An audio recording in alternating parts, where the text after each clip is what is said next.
I got to start recording here. There we go. So first of all, we'll talk about our agenda for the day. Right now is our welcome and general business.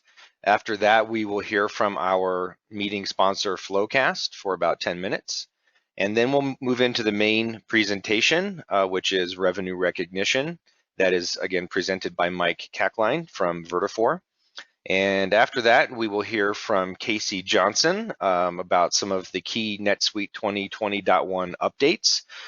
Casey is from Doozy Solutions. And then after that, to round out the meeting today, we'll have some tips and tricks from Peggy Eveleth from RSM. So I'll talk about membership. Currently, our membership count is 1,031 members. That was as of last night. Looks like Danielle cannot hear. Okay, Mandy can hear. All right, so I think Danielle might have a speaker problem there if she can't. Okay, all right, well, thanks for confirming that you can all hear. So our membership count is over 1,000 members at this point. We are the largest and oldest NetSuite user group. We are not affiliated with NetSuite, but we do get support from NetSuite. And as you can see, we have a lot of members. So membership is free. You register at rmnsug.org.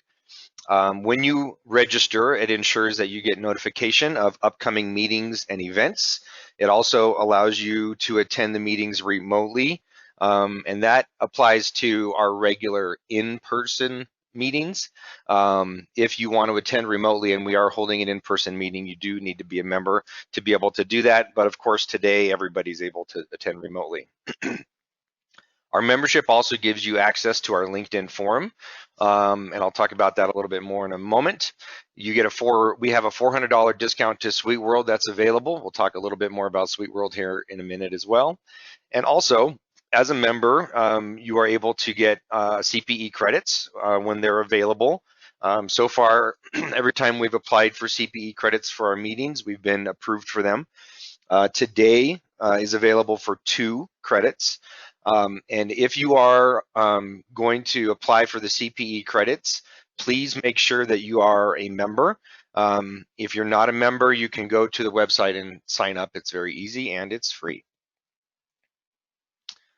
So our LinkedIn forum, currently we have 469 members on that forum. The purpose is to support our fellow members with questions and answers, also to follow up with questions and answers from meetings. If we sometimes don't have time or are unable to answer a question during a meeting, the LinkedIn forum is a great place to do that. We also use that to post announcements about when our presentations are available, the notes, when the discount to SuiteWorld is available, and things like that. And then also, it's an opportunity or a place for you to post job openings. The thing about the LinkedIn forum is it doesn't send automatic notifications like some other social media sites do. And so it does require you to usually log in and check the user group form every once in a while to see what's going on there. So just keep that in mind if you do sign up for the LinkedIn forum. So I'd like to take a moment to have any member announcements. If you have any job openings or if you are looking for a position that's NetSuite related or anything like that, you can post that announcement in the chat window and I will announce it to everybody here. So I'll give everybody just a minute to find that chat window if you want to have an announcement.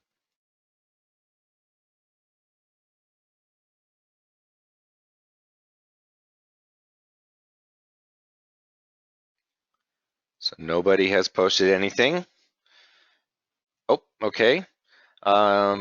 So Danielle says Mountain Shades, DBA Optic Nerve is looking for a customer service rep. Okay, thank you. At Walters Kluwer, they are looking for a senior revenue accountant. And Promatis has an opening for a NetSuite business consultant. Thank you everybody for posting. Anything else? If you haven't posted those things, you can also make sure you post them on our LinkedIn forum. Another announcement, looking for help in Colorado Springs, several positions, CT Supply from Chris Auger. Thank you for posting. Okay, we have more. Evolving is looking for a financial analyst. So if you do want people to be able to follow up on any of these announcements, it will be important that you post some way to contact you or apply on our LinkedIn forum. Is the best way to do that. Any other announcements? Okay, we'll move on. Thank you so much. If you think of something later, again, just post on the LinkedIn forum.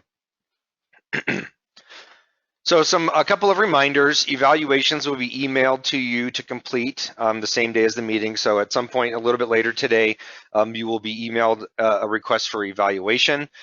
Please take a few minutes to fill that out.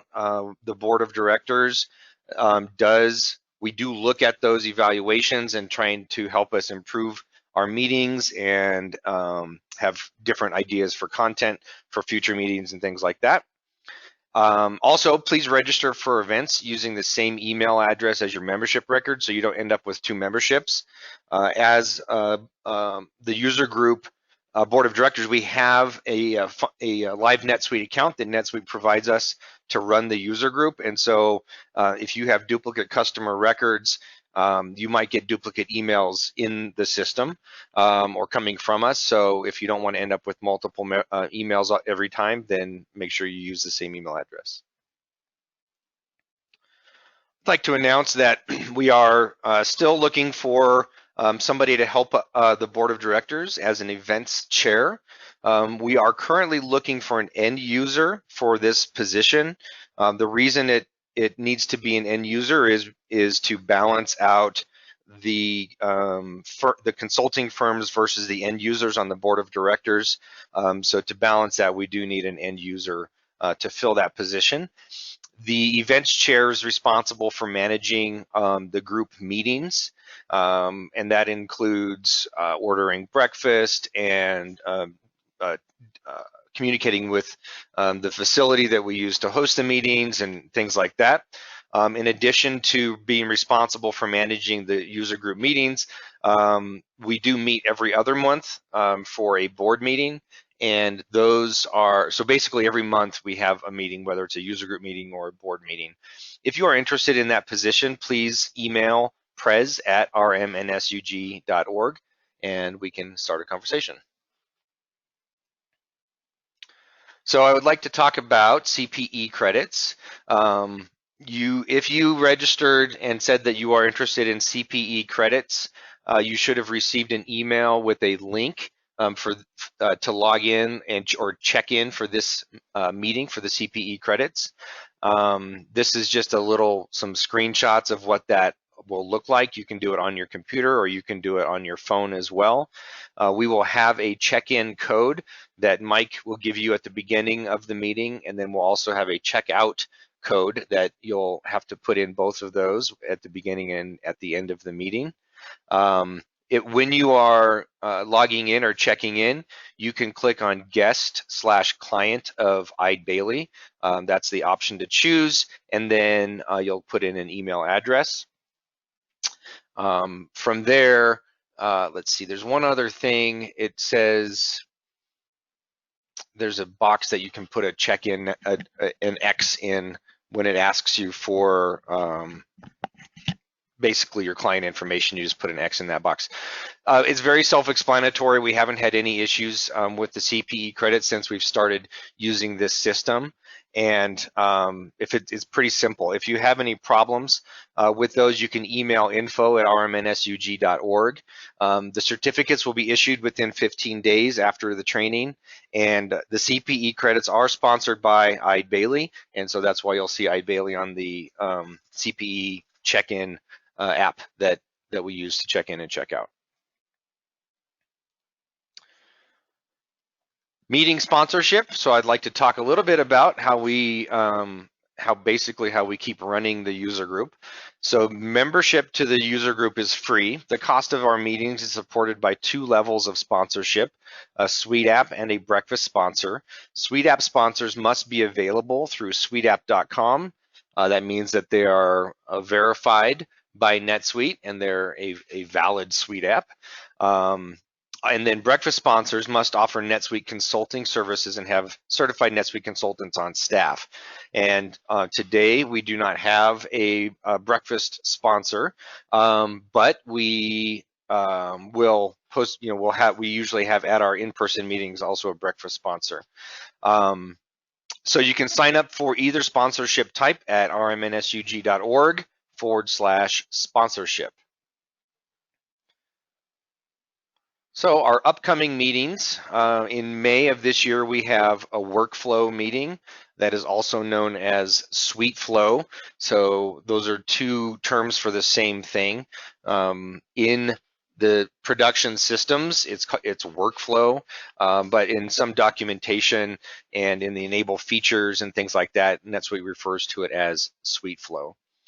In July of this year, we're going to have our Back to Basics meeting. Basically, it's a NetSuite 101 or a NetSuite for beginners, and that is designed to help people get kind of ramped up quickly. If you're new to NetSuite, give you a lot of tips and tricks on how to use the system.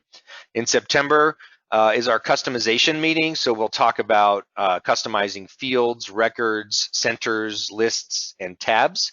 And maybe a couple of other little nuggets of information in there.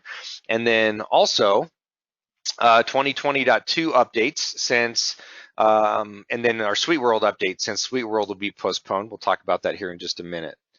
And then in November, our plan is a Suite script for non-scripters.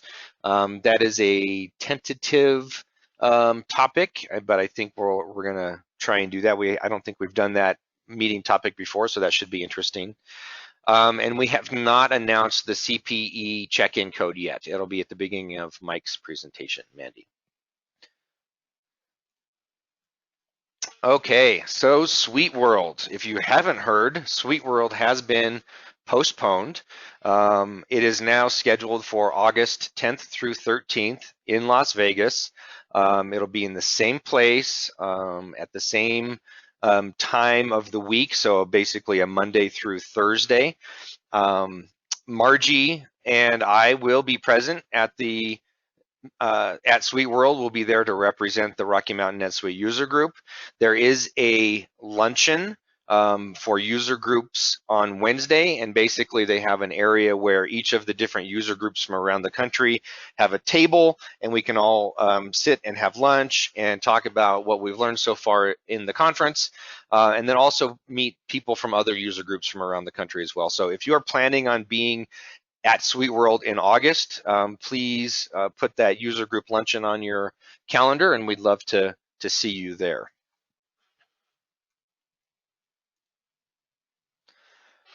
So I'd like to say thank you to our meeting sponsor today, Flowcast. We appreciate your flexibility in being here and presenting with us remotely today. And as always, it's all of our sponsors are very appreciated. And this is, I think, either the second or third time Flowcast is sponsored, so thank you for that. And so at this point, I'm going to turn over the meeting to our sponsor, Flowcast, and that it will be presented by Thomas Grigley, who is the channel manager at Flowcast. So give me just a moment, and we'll switch Thomas over to be the presenter. Thank you, Corey. Can you hear me okay? I can hear you, yes. Beautiful. All right, step one. I'll let you know as soon as I'm able to click share my screen. Okay. Okay. One moment, just let me get my slides. Can you see my screen now? Yes, we can. Beautiful.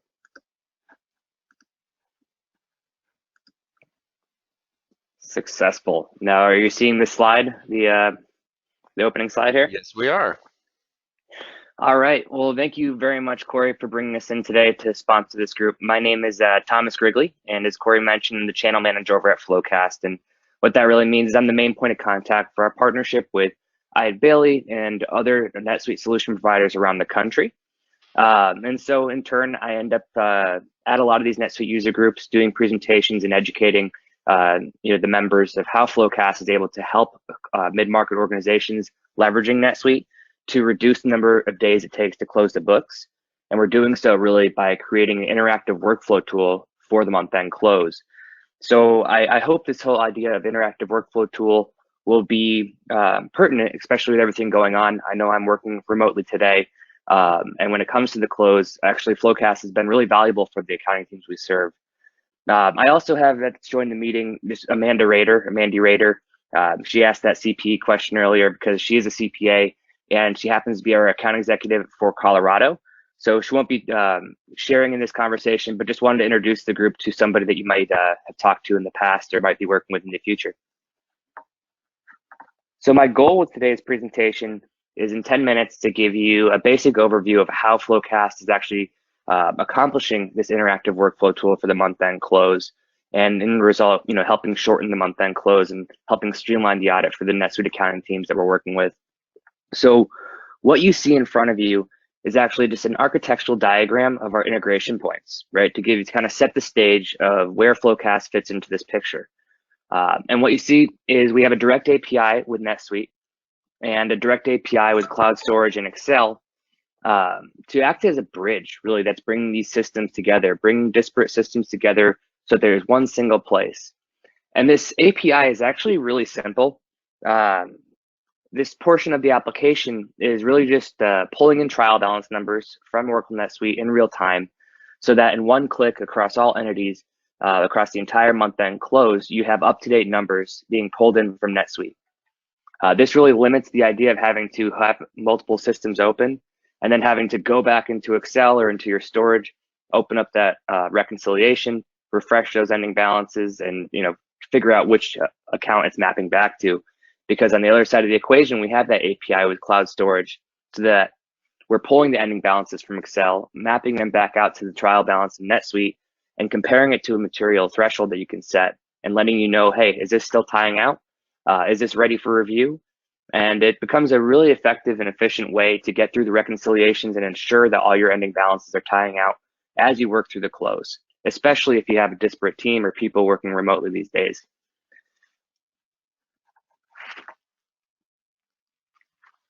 So moving right along, the reconciliations piece is a very important part of the month-end close, but there is more to Flowcast.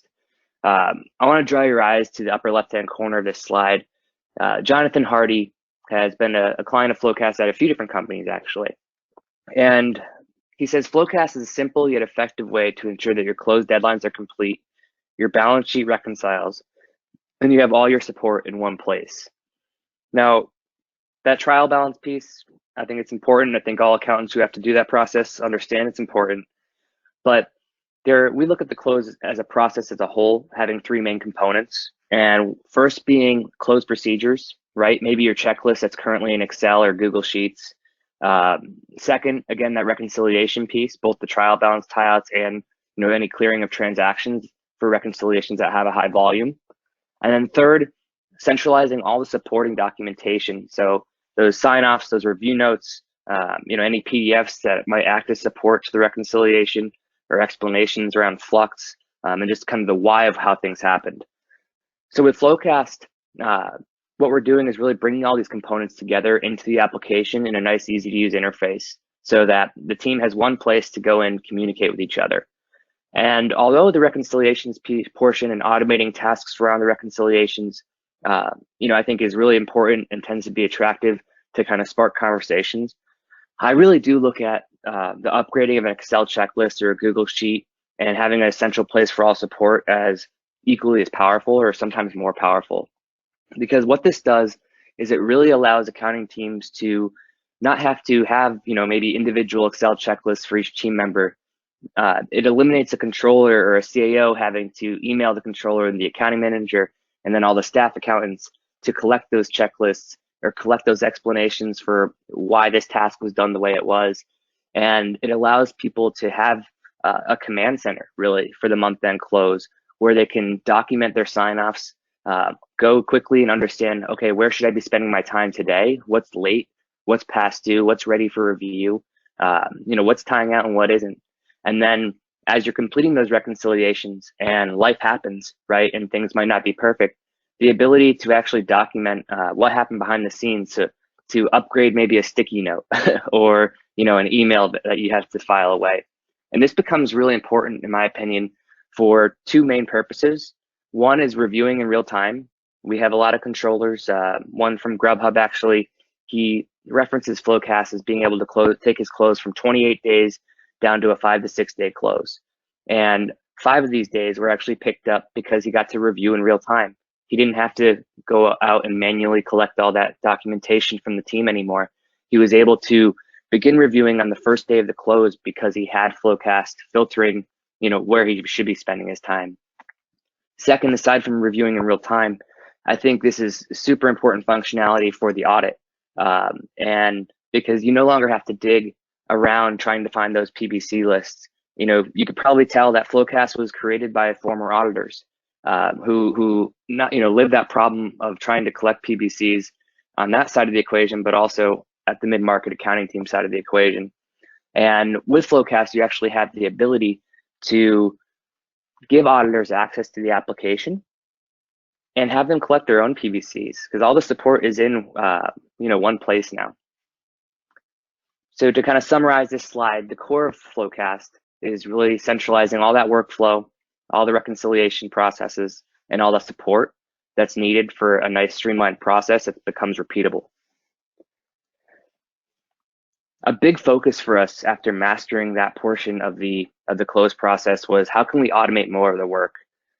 So really quickly, I just wanted to run through 2 new modules that we've just released. First being Flex Analysis, the ability to compare actuals to actuals. So your balance sheet or income statement, group them in a customized way that you're currently doing the process, flag any material variances that come up, and add explanations for when those material variances happen. And the idea of this is allowing an accounting team to get from pre-close procedures all the way through Flux in one kind of fall swoop, so that as you're actually performing the reconciliation, you can document that explanation for the material variance that might have happened. And the reason why we built this is straight from client feedback. We realized that accounting teams were actually still being asked by finance for these explanations, and it was a big process for them to dig back through and figure out what happened in hindsight. So we're able to build this into the application. It's been extremely valuable for the teams we're serving. The second new module that I wanted to bring to your attention is what we released last year called Flowcast AutoRec. I alluded to this when I mentioned how Flowcast is able to clear transactions for different reconciliations or any 2 data sets really. So you could think of NetSuite's BankRec module.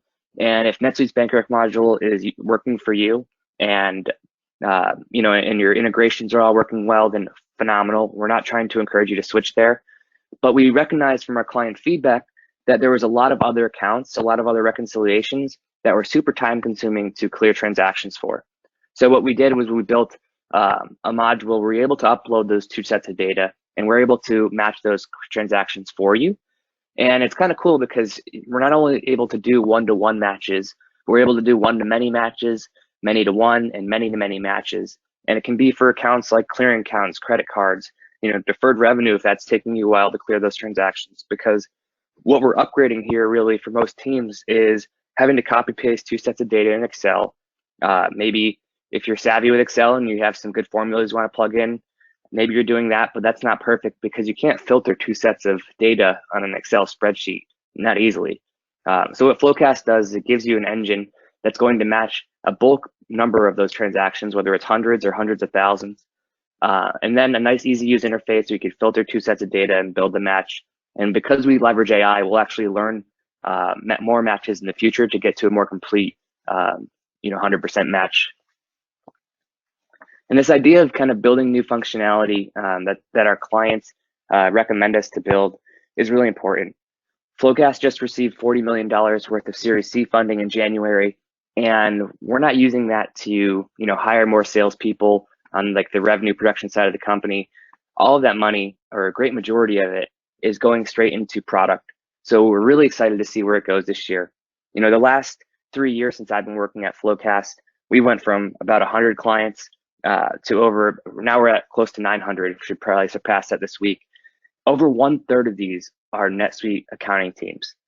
We've had great success in this ecosystem, as you can see on the screen. A Primo brought their close from 20 to 30 days down to 2 to 3. DocuSign brought their close from 10-day close down to 5, and WP Engine was a 20-day close down to 10.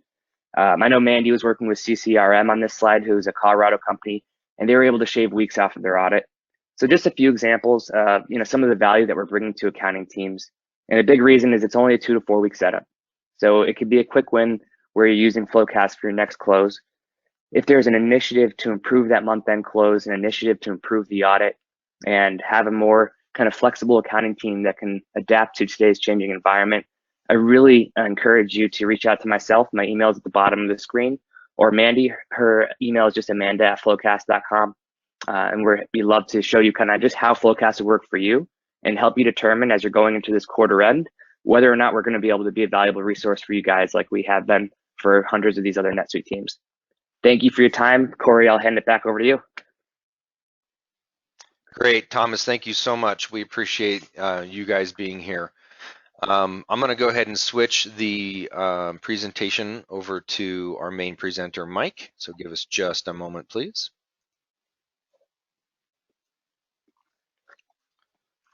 Where did you go, Mike?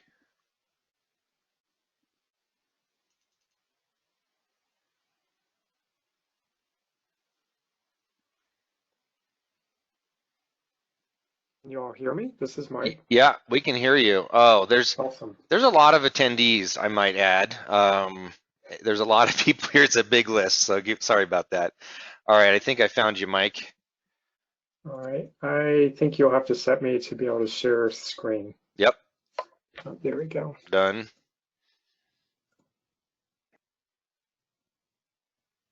All right. All righty. Looks good. Cool. All right, let me take a look here. All right, well, welcome everybody. My name is Mike Kachline. I'm at a company called Vertafore based here out of Denver. We are in the insurance industry. We are I think now a top 100 NetSuite customer. So we are one of those NetSuite customers where if it can be used in NetSuite, we are probably using it. We deal with a very high volume of transactions per month. So a lot of those impact revenue, so revenue recognition.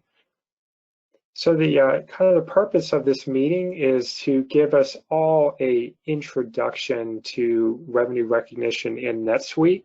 So kind of the sweet spot is if you're a real good sweet spot is if you're a company that maybe you should be using ARM, or like you're kind of using it but don't really know how to use it, or you're not using revenue recognition at all and kind of wonder what that's all about.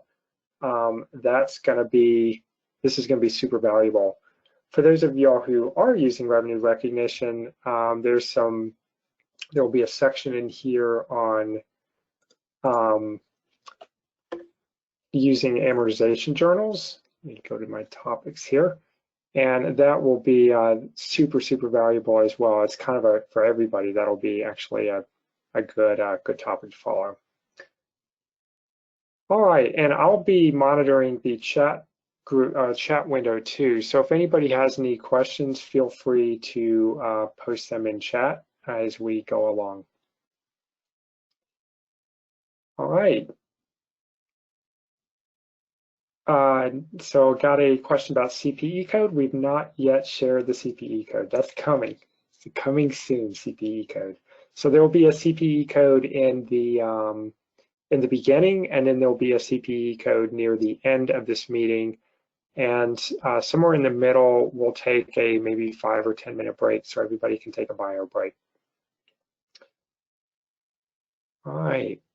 So yeah, so as far as topics, just kind of go through those. So we're going to talk about, again, super high level, really starting with what is revenue, kind of some core concepts to recognizing revenue. So like any revenue recognition, whether you use an ARM or not, there's certain things that need to be in place to do that. So we're going to talk about that. We're going to talk about the GL impact of quote unquote rev rec. I think that's an important part of this talk, especially if you aren't really doing revenue recognition in the purest form. And then we're going to go through 3 different types of examples that I kind of call simple, complex, and then we're going to talk about ARM. So simple is going to be just the simplest case, which some of you are probably doing today. And then complex, we're going to talk about, we're going to use amortization journals to talk about revenue recognition and kind of give an example of how you could use amort journals, how we are using them at Vertafore. And then we'll take a break in just before ARM. And then I'll go through ARM, which is NetSuite's Advanced Revenue Management Suite app or bundle. And I'm going to give kind of a high-level overview of how ARM does revenue recognition based on the concepts that we kind of learned up here. All right. Okay. So here's our reminder for CP. There's one more slide, but it'll be within 15 days. And here is your first CPE code. So the code word is MOVE, M-O-V-E. Something we all need to be doing. I remind myself of this. We all need to keep moving even though we're all cooped up in our houses.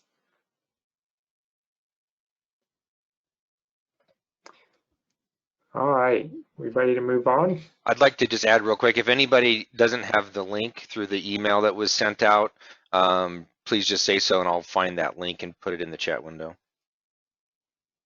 But that QR code also goes to the link if you want to do it on your phone. Great. All right, here we go. Okay, so kind of some, just an intro. So we're going to talk again about basic concepts of what is revenue and how it's recognized in NetSuite. Kind of a point here, I'm going to be talking in this talk primarily around the sales side, so like orders and invoices, but the inverse of those, which would be like credits and returns, those also can impact your deferred revenue and revenue.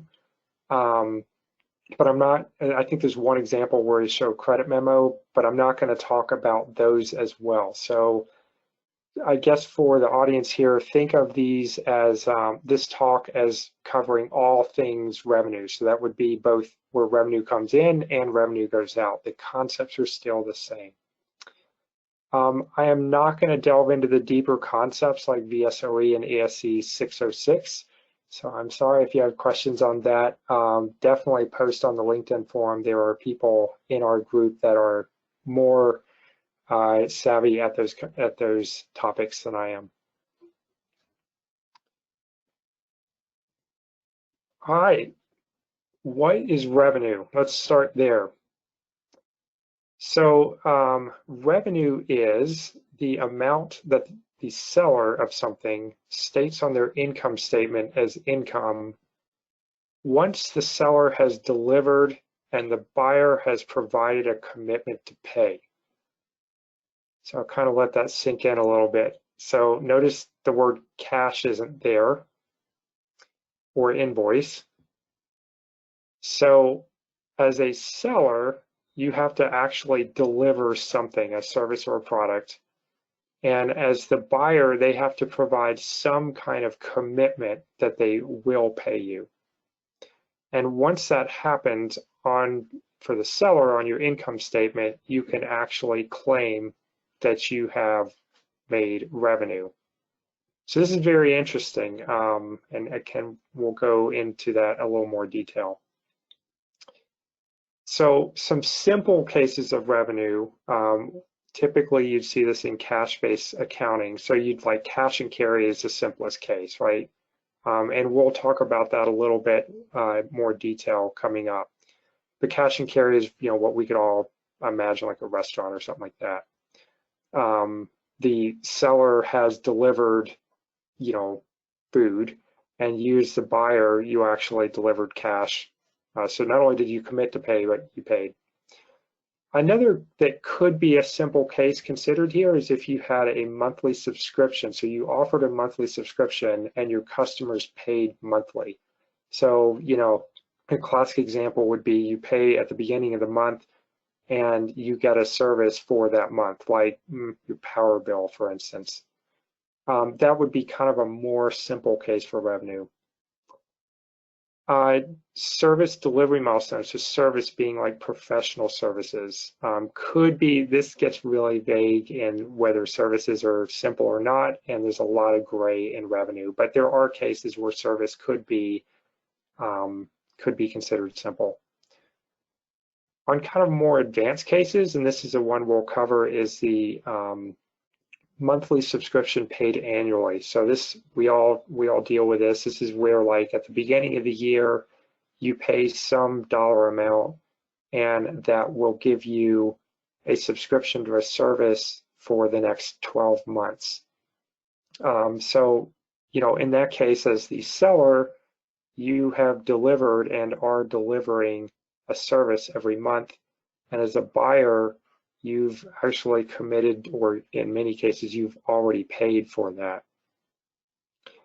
Another case that could be more advanced is if you are delivering something in a market that has a high risk to pay. So this would be, one example I heard was the rental market for, like, rent to own, kind of these rent places where you can, like, rent a TV or rent furniture. If your clientele have a high risk of actually not paying, even though you have a commitment, you may not actually want to tell the world you've made that revenue until you've actually received the cash. So these kind of examples of deferred revenue that we'll talk through make sense in your business, and ergo revenue recognition. And then with service delivery, kind of, again, the accrual, more advanced cases, so service delivery where your billing schedule is not on the same as your delivery schedule. And this is not just the servicing, but in general. So if your billing schedule is different from your delivery schedule, then revenue recognition could be a thing that you're considering or need to do. All right.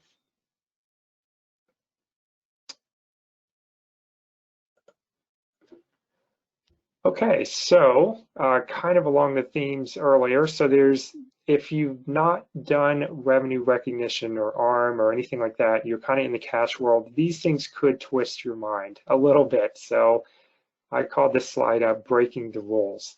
So a couple things to consider. It is possible to recognize revenue before you've ever issued an invoice. So for some of you, I know I was in this space a couple of years ago, that was completely Greek. Like, invoices always equal revenue. So how could this possibly be that you could recognize revenue before you ever issue an invoice? But again, going back to our definition, is that, in revenue recognition, the seller has to deliver a product and the buyer has to commit to actually paying for it. And that commitment could be in the form of, say, a contract, which is not an invoice. Subsequently, if you haven't issued an invoice, you probably haven't collected cash. So you can actually recognize revenue before you ever collect cash. Again, that could be, it's interesting to wrap your mind around if you've not done RevRec. And then kind of the inverse is you can actually not recognize revenue even though you have cash in hand. And so this would be, this would be a good case. I like to think of this of cases where you have like a very liberal warranty kind of concept, or money back guarantee. So like your customers pay you a year in advance, but you have a satisfaction guaranteed money back thing, and you have their cash, but anytime through the year, they could pick up the phone and say, I want the rest of my money back, and you have to pay them. depending on how you want to do revenue recognition, you could actually defer that revenue until you've actually delivered the service. In this example up here, we at Vertafore, we actually use sales orders. They're kind of as a proxy of contracts. So our revenue recognition oftentimes is triggered on essentially the contract.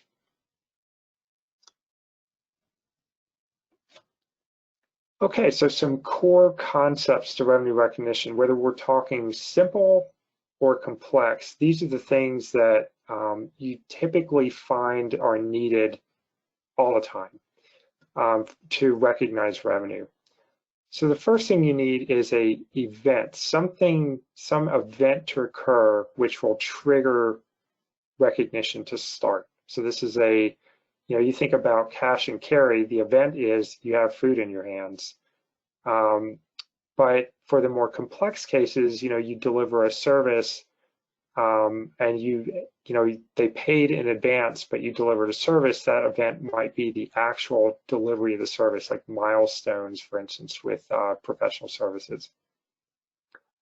Revenue recognition always has a start date and an end date. Again, in the simplest case, cash and carry, the start date and the end date are the same date. And probably the date that you actually got the food in your hands.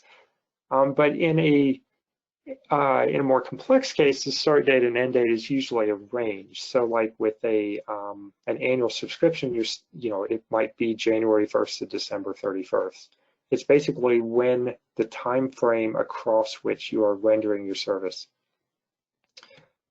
There's going to be a schedule. So the schedule, this is a little more technical on the ARM side, but the schedule is basically how often do you recognize revenue? Do you recognize it daily or monthly? Which could be a factor, for instance, because our months don't all have the same number of days. So if you want to recognize revenue, where each month is a slightly different amount because it's a daily recognition versus each month is exactly the same amount because you're recognizing across a monthly schedule. So that's, a rate, I guess, if you think in the term of physics, this is your rate of recognition as compared to your start and end date. And then, of course, with revenue recognition, the total dollar amount you ultimately need to recognize is a core concept.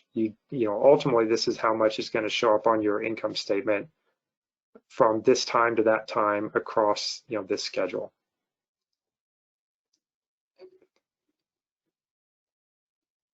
Okay, so we'll talk about the GL impact of revenue recognition. So in all cases, what you are doing is you are moving funds ultimately from the balance sheet to the income statement. And we're going to go into a little more detail as far as this. But in general, you're moving funds from the balance sheet to the income statement. The balance sheet, AR is your classic place. And then your income statement, you're ultimately hitting revenue on the income statement. Amounts are usually tied to lines. This is really the important part of this piece, is that the amounts that you're recognizing, if you can envision a invoice, the amount you're moving around is tied to a line on that invoice or a line on that sales order or a line on a credit memo, not the header level. Revenue is going to exclude costs and taxes. So those are separate. The accounting for those are separate from revenue recognition. So here you're just talking about gross revenue. Your typical income accounts affected is going to be anything under the income section. So as some of y'all have probably seen, NetSuite, and it throws off a lot of people, but NetSuite, when you create an account in the chart of accounts, you can give it whatever number you want, and we all have standards for how we number the accounts to mean different things. But NetSuite, the system actually has an account type for that account. And when you're talking about revenue recognition, NetSuite could care less how you number your accounts or the parent-child relationships you give your accounts. It cares a lot about the type of the account. So you're going to want, or revenue recognition is going to hit accounts that are in this of type income.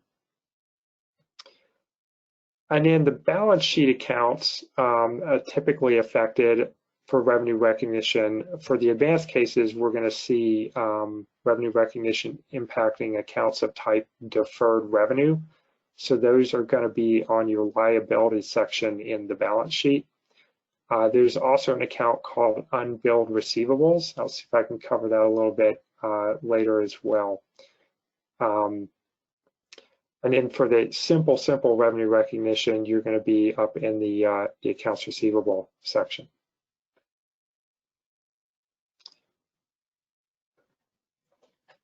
Okay, so here's an example of the GL treatment for like super simple. This would be like a cash and carry or maybe a month-to-month subscription.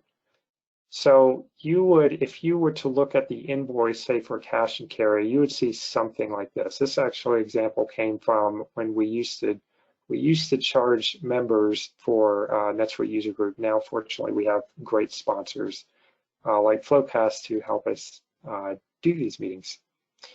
So in the case of a simple case, we've got our debit to AR. So here we're debiting our balance sheet.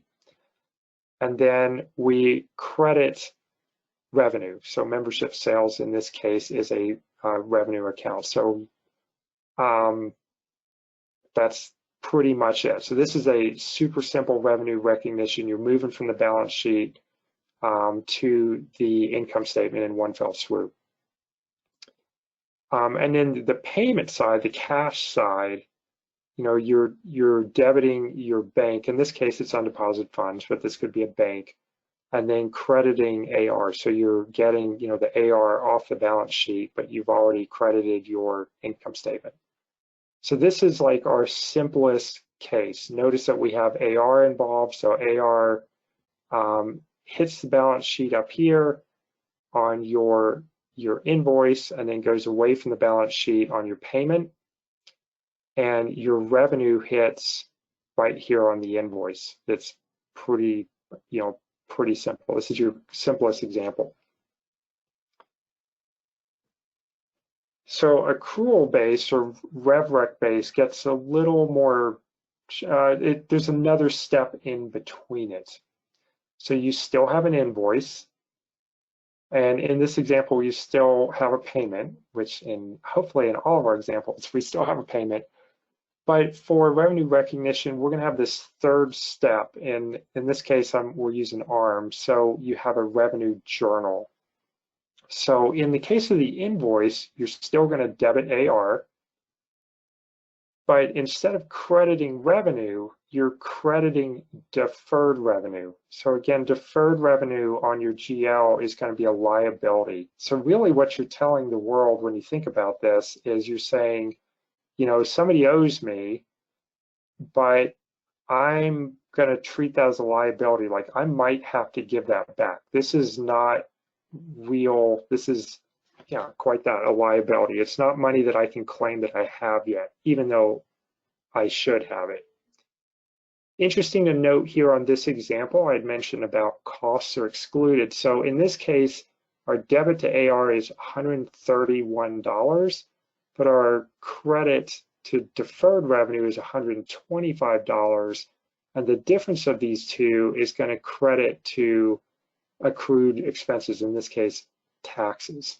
So this is where, you know, I mentioned that revenue recognition does not account for taxes and stuff. So this is all going to happen in your invoice. This is kind of your step one of revenue recognition, is you're moving funds really from the balance sheet to the balance sheet in this case. So now you have 125 in deferred revenue, again, a liability account. So the customer pays you, and these could happen out of order, by the way, but in this example, I've just got it here so it flows with our last example. So if you get paid, this looks exactly like it did in the previous example. You have your debit of the bank, so you have money in the bank now, cash in the bank, and you have your credit of AR. So now the AR is gone from your balance sheet. It's not on your AR aging anymore or anything like that. So basically the customer paid you, it's money in the bank, it's no longer on the customer's AR balance. It's no longer on your balance sheet as something, an asset basically that you could be owed because it's in the bank. But on your balance sheet, you still have $125 as a liability, otherwise known as deferred revenue. Deferred revenue, of course, meaning revenue that I plan to recognize at some point. Now what? So we'll go into more detail of how this happens, but when you have your events that fire across the time frame, again, you need a start date and an end date and a schedule. You will, over time, you will recognize revenue. And what that really means in this context is you're taking money from your deferred revenue account on the balance sheet. So you're going to debit that liability and you'll credit it on your income statement into your revenue account, one of your income accounts. And in this case, it was the full dollar amount. So we, our invoiced $125 into deferred revenue. And then down here in a single journal, we took all of that deferred revenue and recognized it as revenue. But what we'll see a little later and what you can imagine is that in many cases, what you actually do is you dole out this deferred revenue. Instead of $125, maybe 1 month would be $25, and the next month's another $25, and another, and another, and another. Is any questions on this so far? Mike, I have a quick question on the invoice GL impact. If basically it separates those out because the taxes are separate on that sales order, correct? Like that's how it knows how to separate that out. Yeah, so the taxes are, I mean, when you think about it, I should have used it in the simple example, but the taxes on the GL impacts, even in a simple example, are going to break out. Like if this had taxes, we would see debit AR, credit sales, and we'd also see a credits taxes due somewhere there. Okay. So it allows basically, yeah, you have to break out the taxes because you think about it, taxes are a liability, right? So you're charging the customer $10 for the product, $1.25 for taxes or whatever, but that $1.25 is something that you as a company owe the government. Okay. Does that kind of make sense? Yep, absolutely. Thank you. Okay. All right, any other questions? All right, so we will carry onwards then.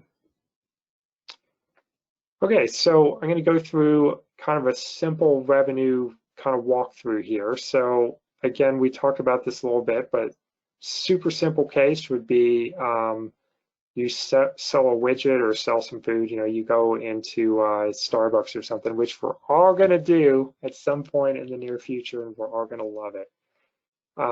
Because if you like me, you're already missing it. All right, so in the simple case, NetSuite would typically, you would call this a cash sale or an invoice. Invoices kind of blur the lines, but cash sale is a pretty good example. We spoke earlier, the GL treatment, you're going to debit AR, credit revenue. So you're moving from the balance sheet to the income statement in one fell swoop. A key important point is that in this simple revenue case, again, you think about the fundamentals needed for revenue recognition, you need kind of that time frame. So in a simple case, your start date and your end date are the day you made the sale.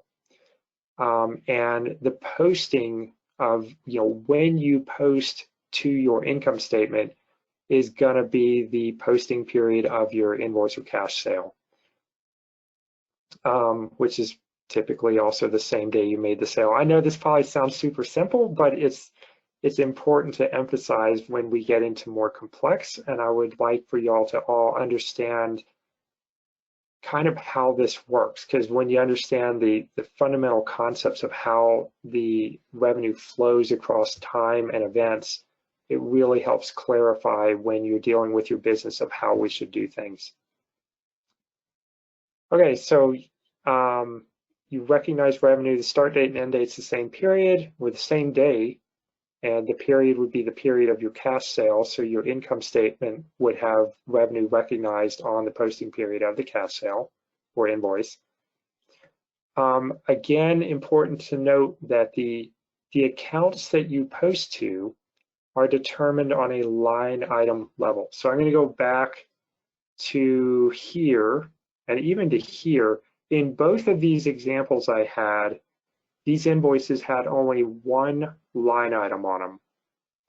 So if you have a invoice that has 6 line items, a classic example for a lot of us would be you have an invoice where you sell an actual product and you sell an associated service with that product.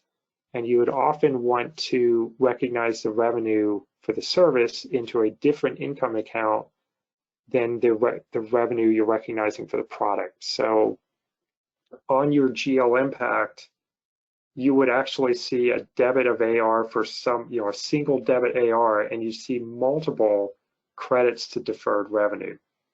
And that makes sense. So it's important to note that your revenue is recognized on a line item basis. Okay, so a kind of example, here's one. Again, this was the example we used earlier, but a single line item. You have a quantity going on here and a rate, so your total amount, which of course is your quantity times your rate. There's no tax in this case. Again, we saw this example a little bit earlier. Okay, so some gotchas for simple revenue recognition, like, hey, I'm using this. Why do I care about getting more complex with yet another liability account and having to, move stuff around? Well, so with simple revenue, revenue is tied to a single event, like it's a one and done thing. Great for selling food. Services, it gets super gray super quick, as some of y'all have experienced or maybe are experiencing now. Revenue is recognized all at the same time, so sometimes that really doesn't make sense. Again, if you're selling a subscription service where you invoice once a year and you collect cash in one payment, but your subscription is annual, this should have a lot of meaning to you. Like, what you don't want on your income statement is January to look like an amazing year, and then February through December look like you're at a loss. And then kind of the statement above, which I just said, is that your income statement, if you're using simple revenue, but you're actually selling things that need revenue recognition, your income statement's never going to look right. And you'll know it, and people who look at it know it. And if you find yourself where you have to explain, like, well, yeah, it says we're at a loss here, but that's because, we actually made all the sales a month and a half ago. Or if you're doing some crazy sauce of like accruing across periods because you recognize the sales earlier, but you threw them all like you did a manual journal. Basically, you manually journaling revenue across. Revenue recognition might be more something you want to think about.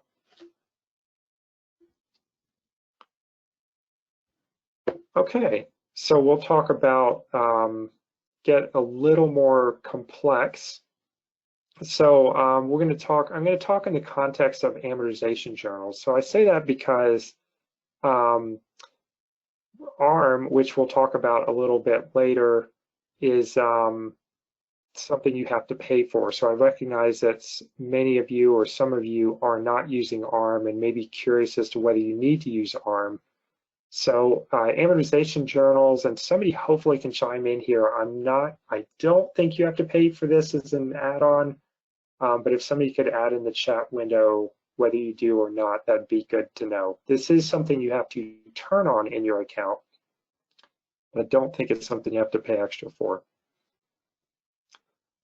So we use this at Vertafore to actually recognize revenue for waterfall. So I'll give a little bit of context here. So we migrated from Oracle into NetSuite, and Oracle already had revenue recognition schedules in place, and we needed a way to keep those schedules going. And a consultant we hired a couple years ago, Eric Lumen, based out of SweetWiz in New York, had this technique, and it worked super well. So I wanted to teach everybody here kind of about amort journals. It's almost like a bonus to this talk because amortization is typically where you're depreciating things, but you can use them for revenue recognition. You can use them for anything where you're running on a schedule. So it's a good way to dip your toe in the water for doing RevRec-like things, as well as a good way to introduce us all to the concept of what's going on with, more advanced revenue recognition. So we're going to talk about the example of a monthly subscription paid annually. So this, I've been using this example through the talk. So your customer pays you once in January, and the subscription goes on from January through December, but they can call you up, or typically can call you up and say, I want to cancel in July, and you would have to refund them the remainder in July, something along those lines. Kind of for some resources, there is a user guide in NetSuite called the Amortization Guide, and that gives all the details of how to use these amort JEs. And these are some pages that we will talk through. As a kind of reminder, and I don't know if you use this with your teams, but I use this, is that this page colon stuff is something you can type in your global search to get to this page. So instead of saying like, go to setup, transactions, blah, blah, blah, blah, blah, blah, blah, just type this in global search and it'll take you right there. So Ryan posted here, amort schedules were part of the advanced financials bundle, which was extra. It might be core now. I haven't seen an account without it for a while. Okay, cool, thank you, Ryan. So it looks like these amort journals, all right, so Corey, you're saying it's still part of advanced financials. Is that something we have to pay for? I'm not seeing one way or the other. Okay. I believe it is. Yeah, I believe it is extra. But as Ryan pointed out, it may be, kind of bundled in different different instances, but it is not like a standard core currently. Okay, cool. Thank you. Okay, so this would come from advanced financials, and for those of y'all who do not have this. All right, so I'm going to go through kind of 3 steps of how this would work with an amortization journal. So step A, we would create what's called an amortization template. So this is under page colon amortization templates. We create one template per deferred revenue account. So if you're doing this for revenue recognition, you would do it per deferred revenue account. Kind of to the basic principles we had above, you're going to need, your revenue recognition method, your term source and deferral account. So kind of up here, your term source is basically when should RevRec start. Your method is, do I want to recognize daily or monthly, or, basically at what rate do you recognize revenue? Notice that there's no end date in here. We talked a lot about end date, but that comes a little bit later because this is a template, not an actual example. There's a deferral account, which is your liability side of the equation, but there's no income account specified here as well. So that comes a little bit later as well. And then these notes are just kind of how we specifically, settings we had to do RevRec. So leaving the contra account blank, sorry about the typo, and using default for the target account. That comes a little bit later.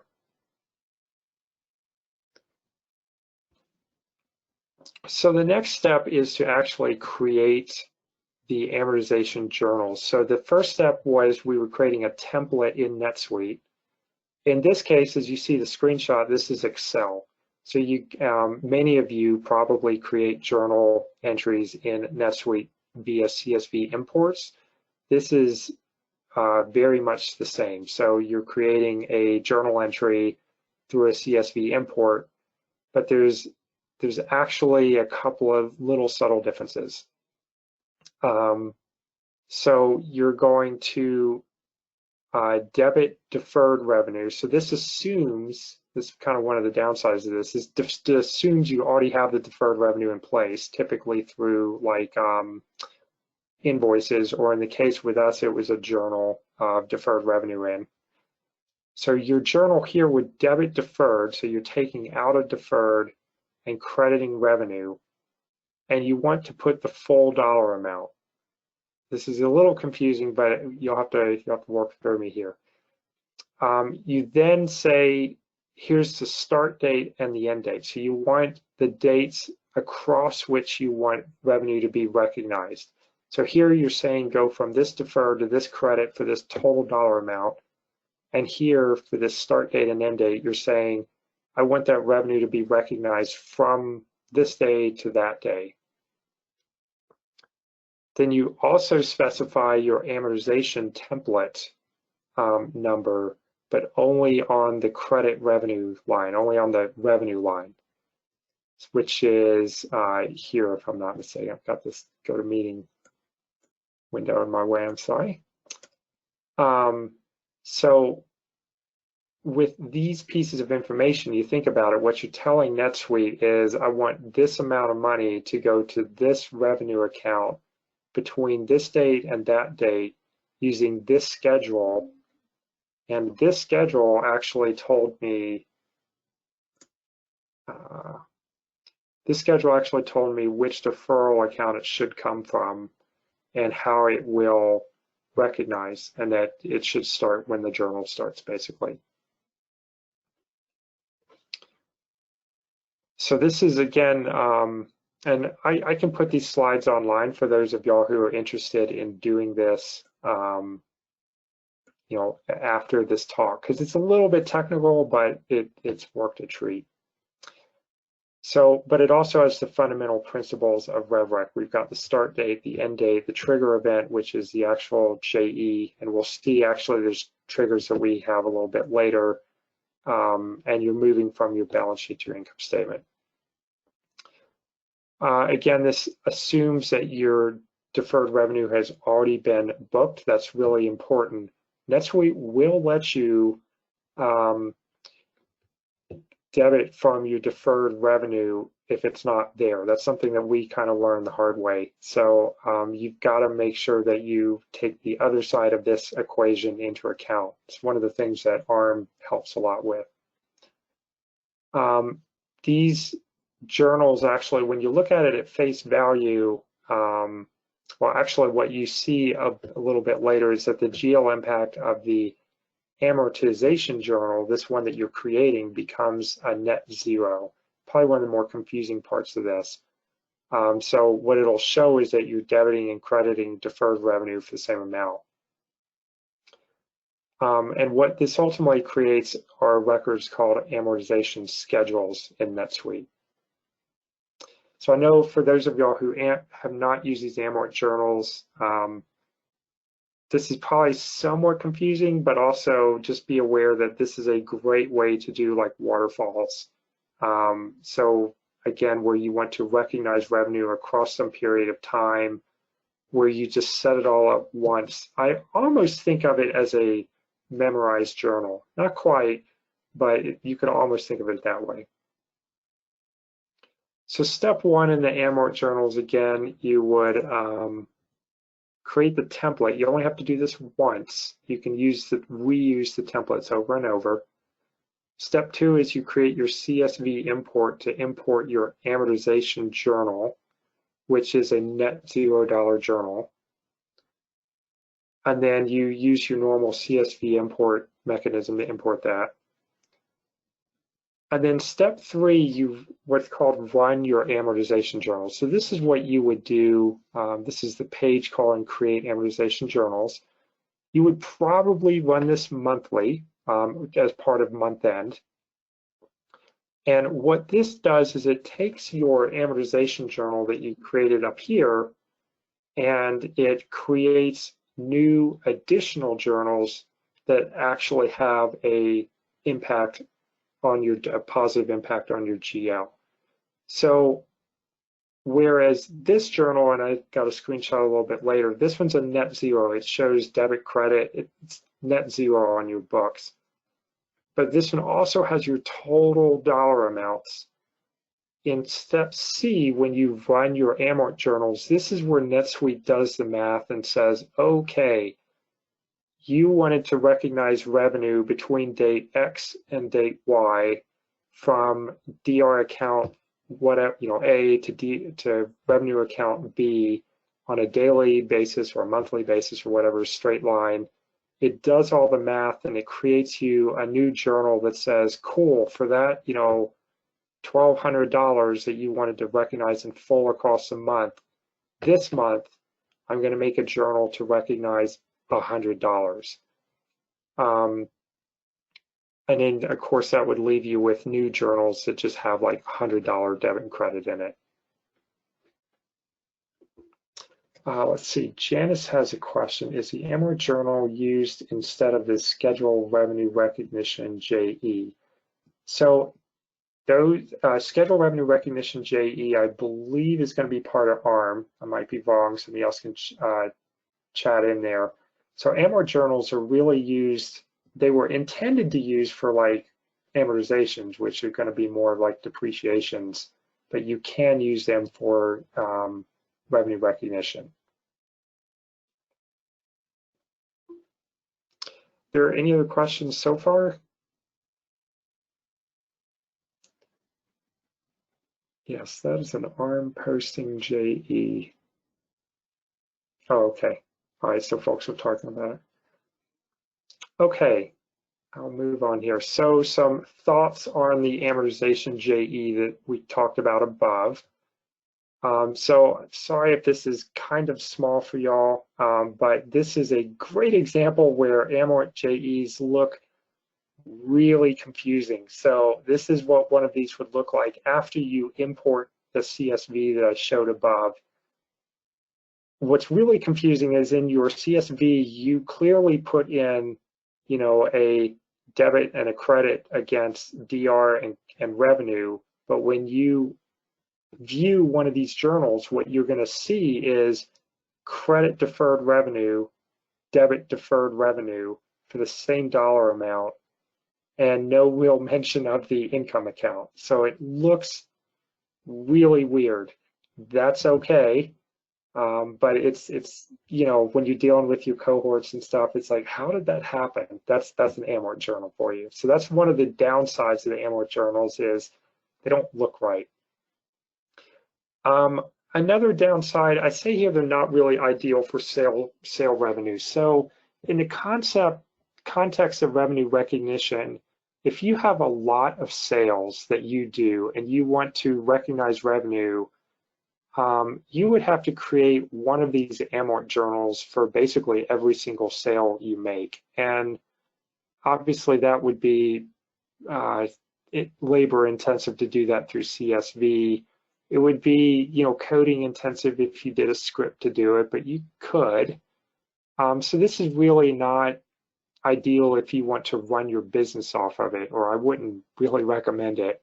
But it does work really well if the majority of your cases, the majority of your business, you've got RevRec nailed down. You've just got these weird one-off cases that every month you're having to go manually create journals to amortize stuff off. This actually works really well for that case. Also works, again, in our case, it worked really well for importing waterfalls. So if you're moving from a different financial system into NetSuite and you already had revenue going in that other system, and you need to just resume those waterfalls, basically you just want to import a balance and keep recognizing against it. this is a great way to do that. So with Amort journals, the triggering of revenue is basically the creation of this journal. So one of the basic fundamentals we needed was a way to trigger revenue recognition. So like, for instance, fulfillment or delivery or invoicing could be triggers, but in this case, there's really no trigger other than time to make the donuts. So the time to make the donuts meaning running the Amort journal job. So there's kind of a gap there from what you'd want for pure RevRec. And of course, the last caveat here, which is in the screenshot, is that the Amort journal, the one that you created, just looks really weird when you pull it up in NetSuite. Granted, the journals that are created monthly, those all look correct. So you're going to see the debit and the credit that look correct for that month. All right. All right, so at this point, I'm going to ask some questions, and I'd like to take maybe a 5-minute break for everybody, and then we're going to get into ARM. Does anybody have any questions around Amort journals or just kind of the basic concepts of RevRec?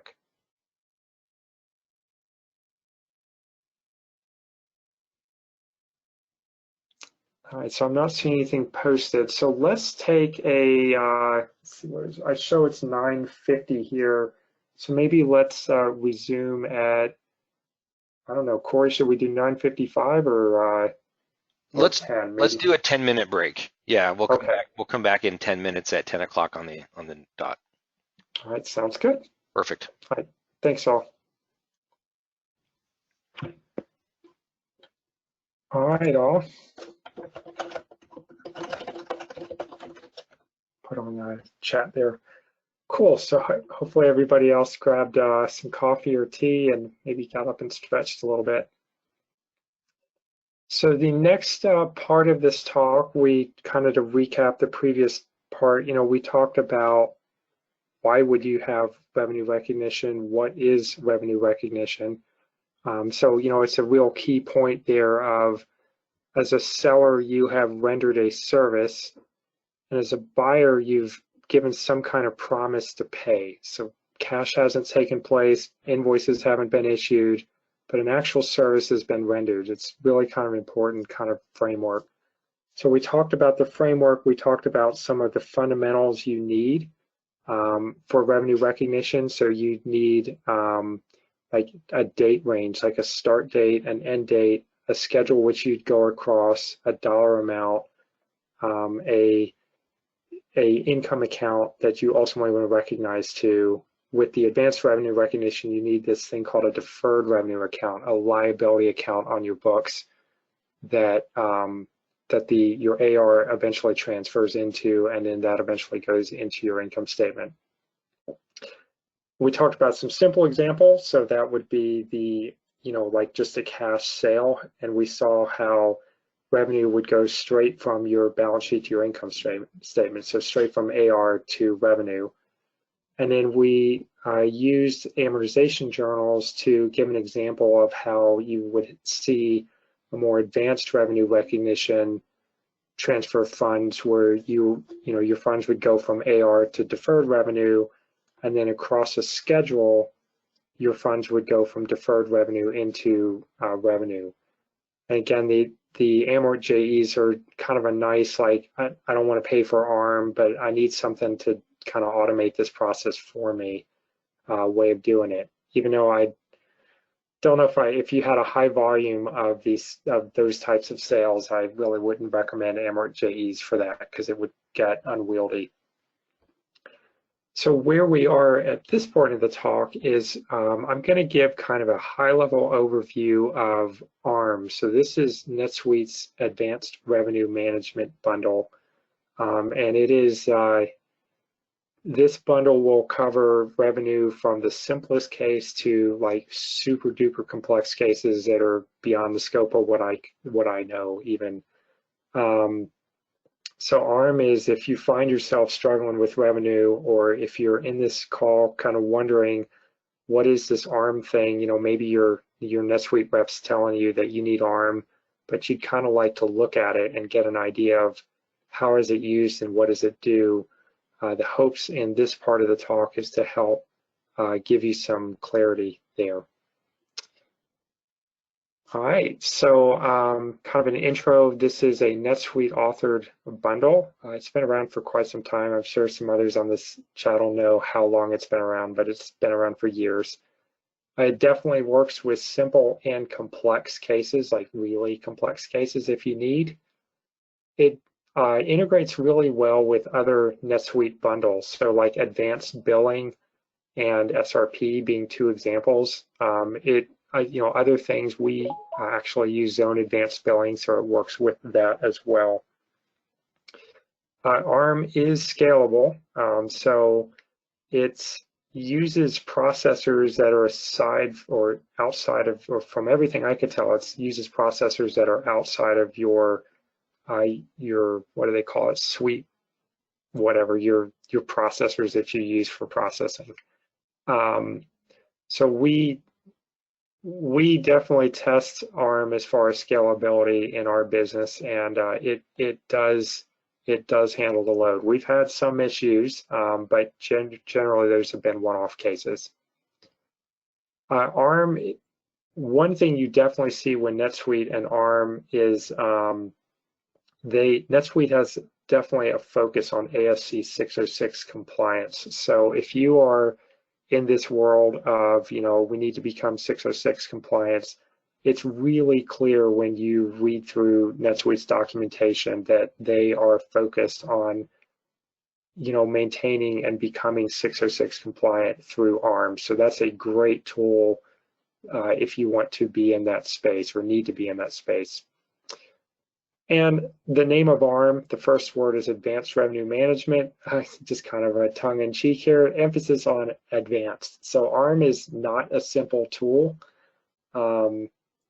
It will take some setup. So if ARM is new to you and maybe you're considering consultants or considering doing it yourself to set all this up, it's not a simple tool. You may want to consider kind of a getting started help from people who've used it. All right, let me go here.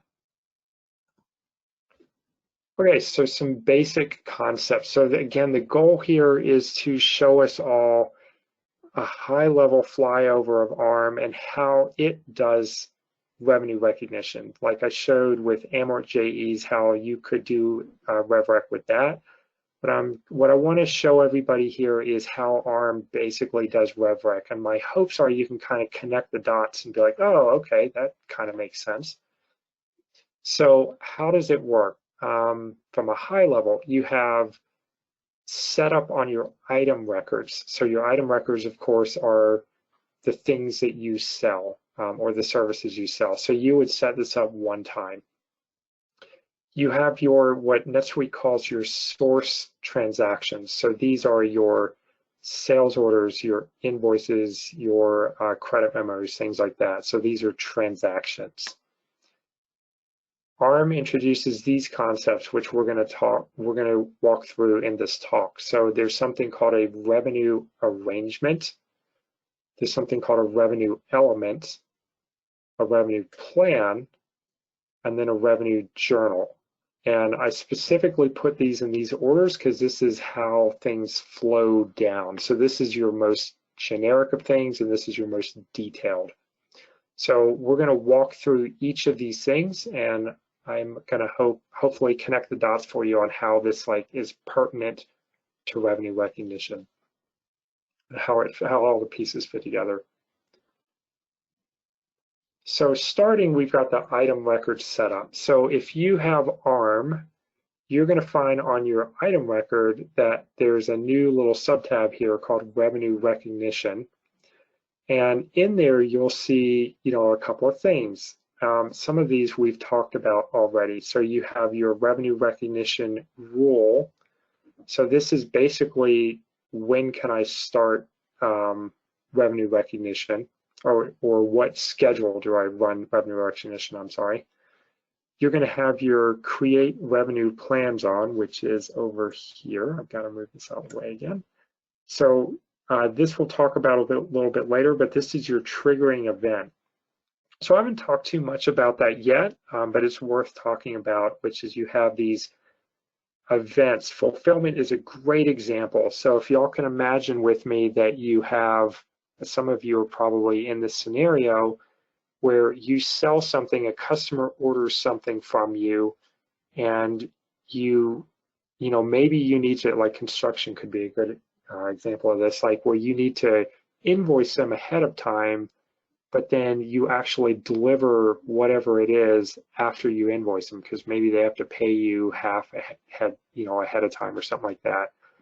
When you recognize revenue, you will hit this scenario where you say, well, when have we technically, delivered our service or product?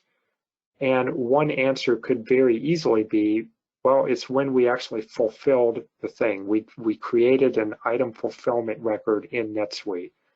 So ARM allows you to trigger revenue recognition on fulfillment, which is great because that is totally independent of your invoicing. So you can start recognizing revenue at the time that you delivered product or service, independent of what your billing schedule is, because maybe you bill at the end of the month, or maybe you bill some customers quarterly, and you sure don't want to not recognize the revenue until the end of the quarter because that's when billing was. So in your item record, that's where you can kind of start doing, you can specify this, when do we want revenue recognition to be triggered? Again, the rule, and these, I don't think I delve into these rules too much here, but the rules are basically the schedule of, do you want to recognize, daily, do you want straight line, things like that. Again, I won't get too much into that, but it's the rate at which you recognize. And then if you're in ARM and you want something that's simple, like, hey, I just for instance, maybe you're cash-based now, or you do a lot of simple base transactions, but you're doing more and more things that would require ARM, but you want your simple stuff to say simple. There's this little checkbox over here called direct revenue posting. And this basically is where you tell ARM, skip all this deferred revenue stuff, just debit AR and credit revenue and call it a day. So in the, when you're using ARM, a definite step is going to be the item record setup. Hey, Corey, so we got another open mic, by the way. Okay, hang on. Okay. You may have to unmute yourself here in a minute. Okay. Okay, I'm back. Yeah, you're good. Okay. Okay, so we've set up all of our items. So if you move into ARM, you have to go through all of your item records and set up that advanced revenue section to tell ARM how you want, basically what triggers you want and what schedule you want to recognize across. You will then create, actually I didn't have a slide for this, but you also specify the deferred revenue accounts for each item. So like if the item sells, which account will you want it deferred into? Whereas today you would specify the account that you want income in. You would also specify that as well. So with ARM, you will then, even without ARM, you're creating transactions. That's the heart of your sales, right? So your sales orders, your invoices. Again, on the flip side of this picture, you would have like a credit memo. Credit memos work the same way, just on the opposite side. So on a transaction by transaction basis, how does ARM know some of these basics? So like a key here is the start date and the end date. So again, a fundamental key to revenue recognition is you have a date when RevRec starts and a date when RevRec ends. Well, if you think about this conceptually, that is a per transaction specific data. As a matter of fact, That's a line item specific data. So like if you had an invoice where you sold a product and a service, classic example, you sold a product and you shipped it today, but then you sold a related like maintenance service that was going to be good for the next, 3 months. Those are different time frames because the product shipped today, the start and end date's today, but the service, the maintenance service is 3 months. So there, you have to have a way to tell NetSuite for this one transaction, sales order or invoice that has these two line items on it. I need the first line item to have a start and end date today, and the other line item to have a start and end date, for the next 3 months. So NetSuite or ARM has this screen called page: revenue recognition mapping, and this is where you can specify. You can basically create custom column fields on your line items, on your transaction lines. And here's where you can tell ARM, hey ARM, go look at this custom field that we created and map it to the start date for revenue recognition, map it to the end date, etc. And we have other mappings here. We use Salesforce for contract management, so we like to map those through. And then, of course, the line amount will map through as well. All right, so kind of zooming back out. So with ARM, you've set up all of your item records. So on the item records, you have schedule, like at what rate do I recognize revenue. On the item records, you're going to specify your deferred revenue account and your income account. And here, then we had this one-time screen of mapping, revenue recognition field mapping. You'll only need to do this once, typically when you're setting up ARM. And that mapping will then allows with transactions, as you create transactions, these fields will get mapped over. Well, so the question then is, well, mapped over to where? And that's where we're going to start with the first big concept of ARM called a revenue arrangement. So revenue arrangement, think of this as a revenue-centric view of your sales or your credit transactions. So this is the revenue version of a sales order, or a revenue version really of a sales order, because a sales order, at least for us, could have multiple invoices, and probably for you too, could have multiple invoices against the sales order. So it's almost like a contract if you think of it that way. So revenue arrangement. A key point, revenue arrangements are non-posting. So these do not post to your GL.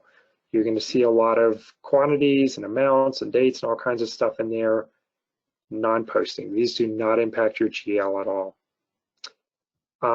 You can map a revenue arrangement to a sales order invoice. This is out of NetSuite's list of things you can map to.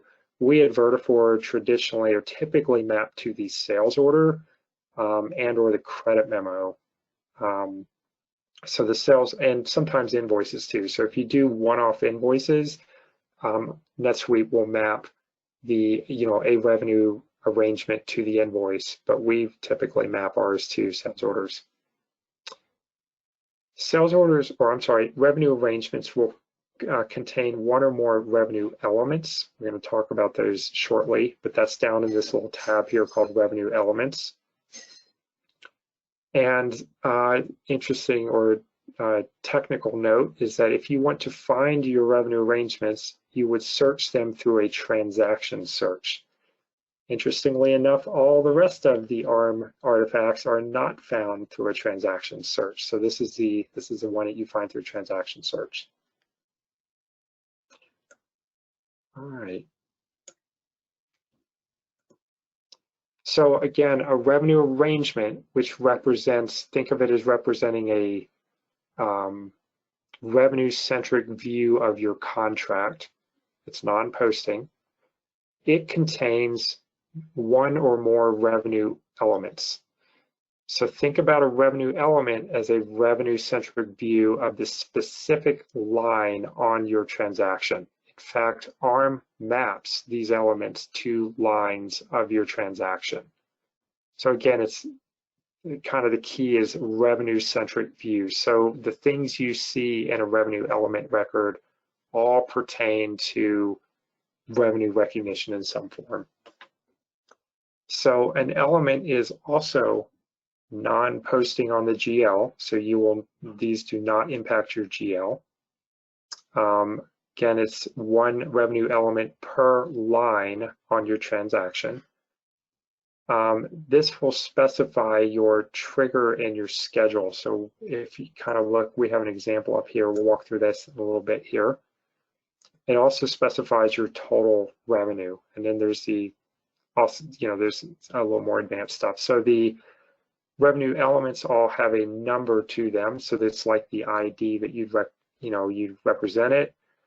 Again, it represents a line on your transaction, so naturally it would have an item record tied to it.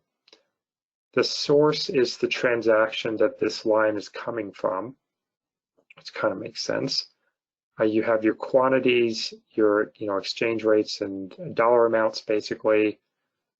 Let's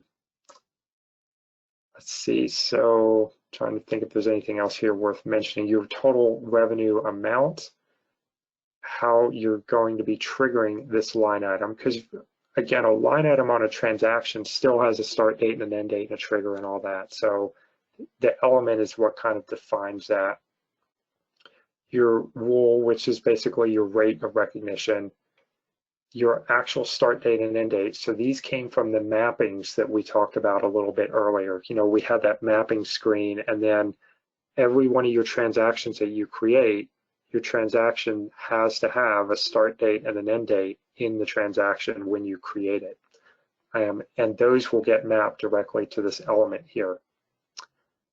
ARM does have the concept of revenue forecasting. I'm not really talking about it in this talk, but it's kind of an advantage of ARM is that you could see your forecast waterfalls. So that's kind of handy if you're into forecasting heavily. And then, of course, you have your deferral account. So that's, where is this dollar amount initially hitting? And then your recognition account, which is where is your revenue ultimately landing up in. Okay. Any questions so far?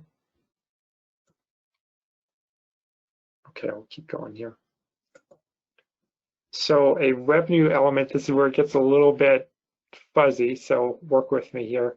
So revenue element has revenue plans. So if you have an arrangement, which represents kind of your contract or your sales order, your element, which represents a single line item on your sales order, it's also a single line item on your arrangement.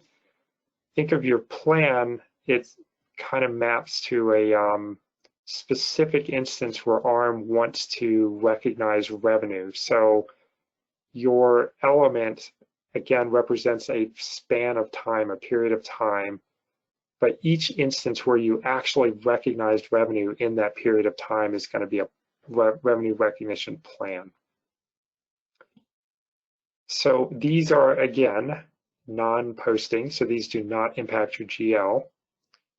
NetSuite has what it calls actual plans and forecast plans. So actual plans are revenue recognition plans that it actually plans to do something on the GL. Forecast plans are, or that it actually did something on the GL, and we'll talk about that in a minute here. And in forecast plans are just like, this is what I think is going to happen in the future. And again, in the forecast, ARM actually allows you to use different dials for forecasting versus actual. We are not that complex where I'm at, but your business might be where you want to, maybe forecast differently from what your actual revenue recognition is. So ARM does allow you to do that. A revenue element contains multiple plans. So if your element, the simplest example, if you have an annual subscription and your rate of recognition is, per month, when you run that revenue element, or really that arrangement, all the way to completion, you'll have 12 plans on that revenue element because it's a monthly for 1 year. You'll get an quote unquote actual plan for each time revenue was recognized. And then the forecast plan NetSuite generally creates for you for the next posting period, the next future posting period. So kind of a, I don't know if this is probably small for y'all, so I really apologize for the screen size, but this is an actual recognition plan, an example one. So here we have your actual triggering event. So in this case, the plan was triggered by an item fulfillment record, which of course is a native NetSuite transaction type. It's bound to this revenue element. The rate of recognition it's using is this what we call the VF daily rule. You have your start date and end date, your recognition method, which comes from the, if I remember right, the rule.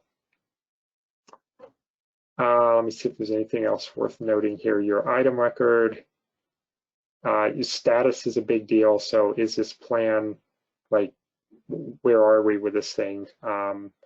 And is it an actual plan or a forecast plan?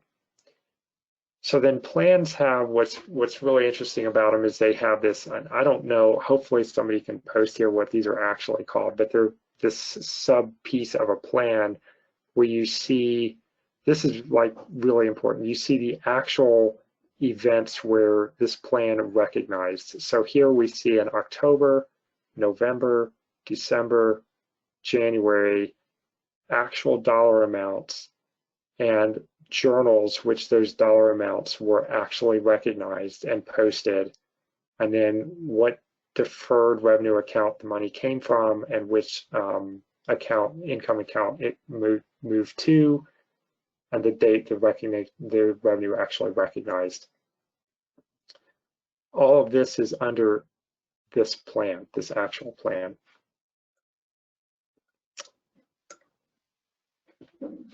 Okay, so we had, kind of to rewind, we had the arrangement, which is basically your contract, your element, which is your line item. You had your plan, which is like instances of actually wanting to recognize revenue with the various schedules. And then these, I guess, actual journals under here, which we'll talk about very shortly under the plan. Mike, I have a question. So yes. on the plan, basically, this is tied to a specific sales order, and then the lines that are associated with that sales order, correct? Correct. The plan's tied to the element, which is tied to the line. Yes. Okay, and so basically, you're going to have this revenue recognition plan, and it's going to be this one record that will be basically updated each time the revenue needs to be recognized again. Is that right? Yes. Yeah. Okay, so and it's updated down here. Yes. But yes, you are correct. The plan is recognized each time that you go through the ARM RevRec process. So it's kind of like a historical view of what's been happening with that specific sales order, right? Exactly correct. Okay. Yep.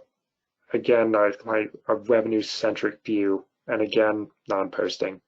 Okay, cool, thanks. Yep. So yeah, it's interesting, everything we've talked about so far in ARM, none of it's actually hit your GL. So when you think of it from that perspective, like, well, why?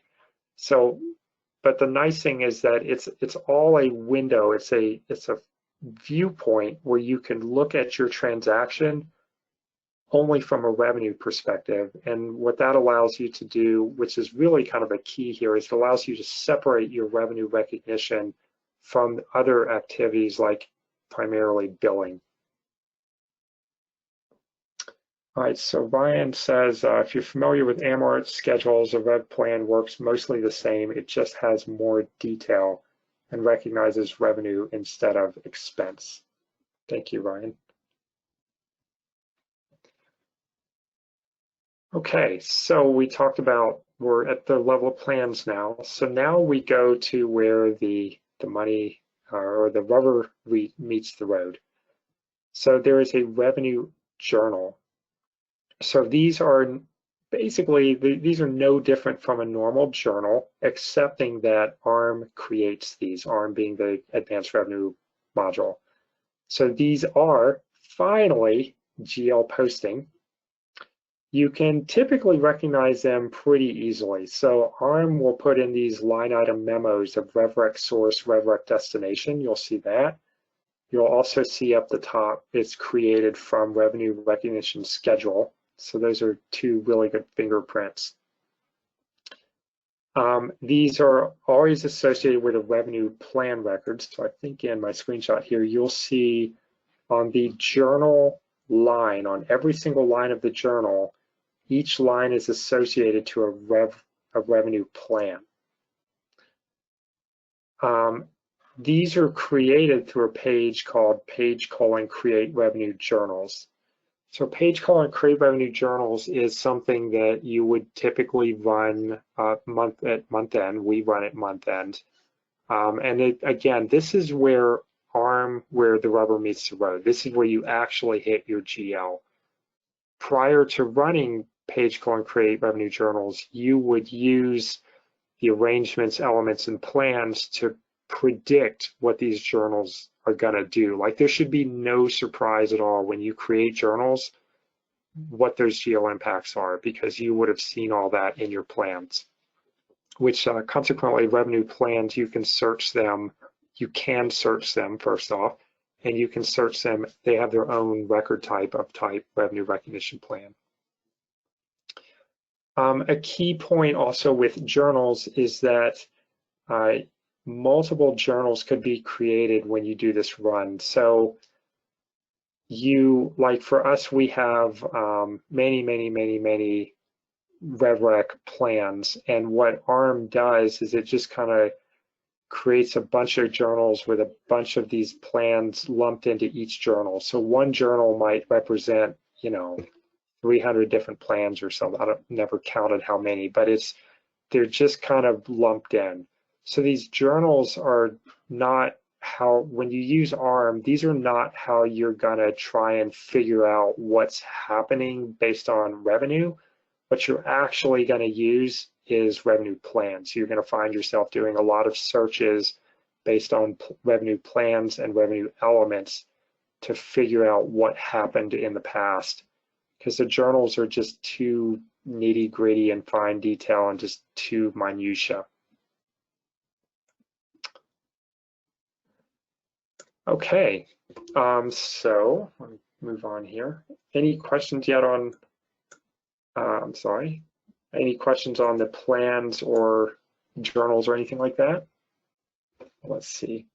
Janice asks, would you suggest updating revenue arrangements and plans throughout the month and just run journals at month end? That is a fantastic question, Janice. So if I recall correctly, ARM comes shipped by default, where the update revenue plans and arrangements runs every, I think, couple of hours. We have turned that off, where we roll in the update revenue arrangements and plans. So there's a page for those of y'all who don't use ARM called Update Revenue Arrangements and Plans. And that's where you tell ARM, hey, ARM, go look at all the transactions and figure out a couple things. Do you need to create new arrangements and elements and plans? If so, go figure that out. And if something changed on the transaction, which is kind of cool about ARM, like if you change something about the transaction, go update the revenue arrangements, plans, and elements to reflect those changes. It's probably one of the most valuable things I've seen in ARM. There's a lot of valuable pieces, but the fact that ARM can see those changes and correctly fix your revenue is pretty amazing. So in answer to Janice's question, there's this page called Update Revenue Arrangements and Plans that in NetSuite you can schedule it, where it just runs by itself on a schedule.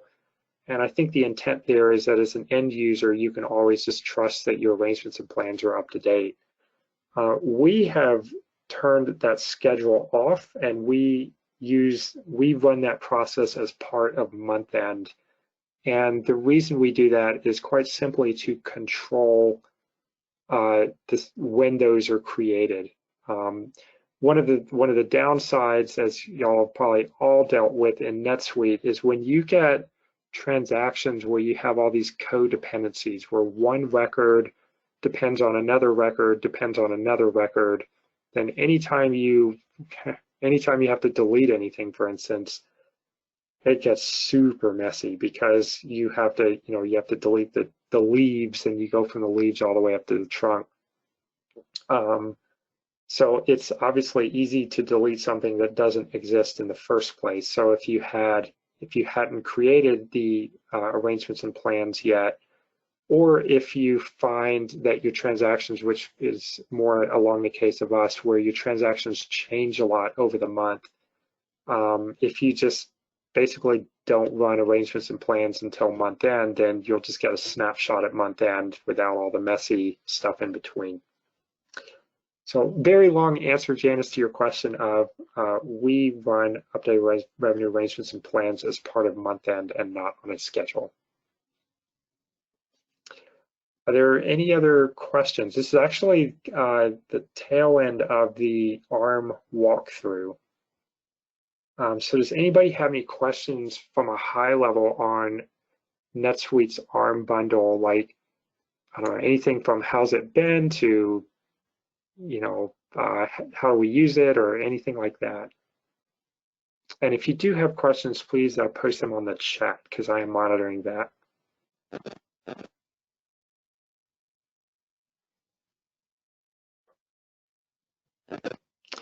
Okay, well, I'm not seeing any questions, so we will go on. So our next slide is our favorite CPE credit slide. So this is your keyword, is out.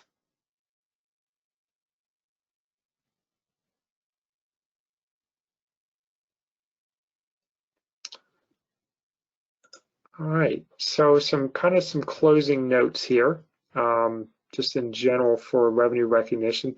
First off, thank you all for attending. I know these times for all of us are quite unsettling, but it's really good that we're we're all continuing with, to run the world. The world still needs to run, and we're all doing our parts in that. Also applaud all of you for learning, because I don't know if you have the thought, but I have the thought, an upside to these times of where we're all stuck in our houses. This is a really good time for us to do rule number 7 in the 7 habits of highly effective people. It's time to sharpen the saw. So thank you for attending and learning, and keep learning.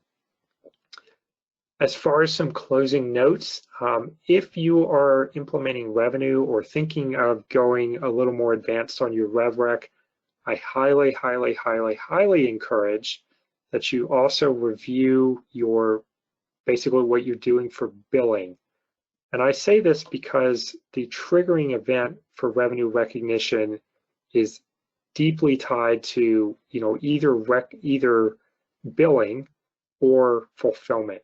And you need to have a very clear understanding of what that triggering event is from a business perspective, but then also technically speaking, how you're going to trigger things. So if you're using using a totally external system for doing billing, like Zora comes to mind, you need to make sure that those external systems can talk to ARM if you're looking at implementing ARM, because ARM's looking for a invoice, and if Zora doesn't create a NetSuite invoice, you're going to have issues there. So top closing note, if you're implementing revenue, please consider your billing, please consider how you do fulfillment. Those triggering events will be key. Some other learning points. So on LinkedIn Learning, Kay and Jim, you'll see that actually lifted their definition of revenue, but Kay and Jim Stice, if you haven't found them, really great LinkedIn Learning videos on topics. This one in particular, running a profitable business revenue recognition is a really good introduction to RevRec that is easy to understand. So if you have like junior accountants who maybe weren't on this talk, and you want them to have like a, I don't know, 30, I think it's 30, 45-minute talk, this is a great one that I would recommend. The Advanced Revenue Management User Guide in NetSuite is where all the gory details are for how to use ARM. So that is obviously a staple if you are getting into ARM or using ARM. It's a good reference point. As I mentioned earlier, the Amortization Guide, User Guide, that is a good one for how to do the amortization journal entries and details thereof. And then I found this one just because I was curious, because some of you might be on that case of like, I don't know, do we need to use cash versus accrual? Because once you go into accrual, then you're probably talking about revenue recognition as well. And I found IRS publication 538, so hopefully somebody on the chat can either confirm or deny that that is the magic publication. But what I doing a quick review or quick scan through that, it looked like if your average income across the past 3 years was, I think, 25 million, then you probably need to be looking at an accrual-based accounting. And then finally, my name is Mike Kachline, so my email is down there if you need. I am on the board here at Rocky Mountain NetSuite User Group, so I monitor the LinkedIn group frequently. So it definitely, if you all have any follow-up questions, LinkedIn group would be a great place to post. And hopefully we can help each other out. I hope this was valuable for everybody. Hopefully you learned, and again, keep learning, sharpen the saw. Let's all stay upbeat. We'll make it through these crazy, unprecedented times. Thank you all. Thank you, Mike. That was a great presentation. We really appreciate you taking the time to put that together and teach us all how that works. So with this, at this point, I'm going to turn over the presentation to Casey Johnson. She's going to go through our 2020.1 upgrade notes. Not all of the notes, but just highlights. So hang on just a second. Casey, are you there? All right. All right. Yeah, can you hear me? Yes. Let me make you the presenter. Okay. You should get that notice now. All right. And we can see your screen. Share. Yep. Sweet. All right, let me get this down here so I can get into share mode. Oh, not that mode. Present mode. All right, looks good. Awesome. Well, great. Well, thank you all for joining us. Like Mike said, we know it's kind of crazy out there right now, so being able to take the time to, get together and still go over these things and continue to push forward, it's really nice. And I know I've seen through the chat a lot of helpful tips coming up and a lot of positive comments. So it's just nice in the world right now.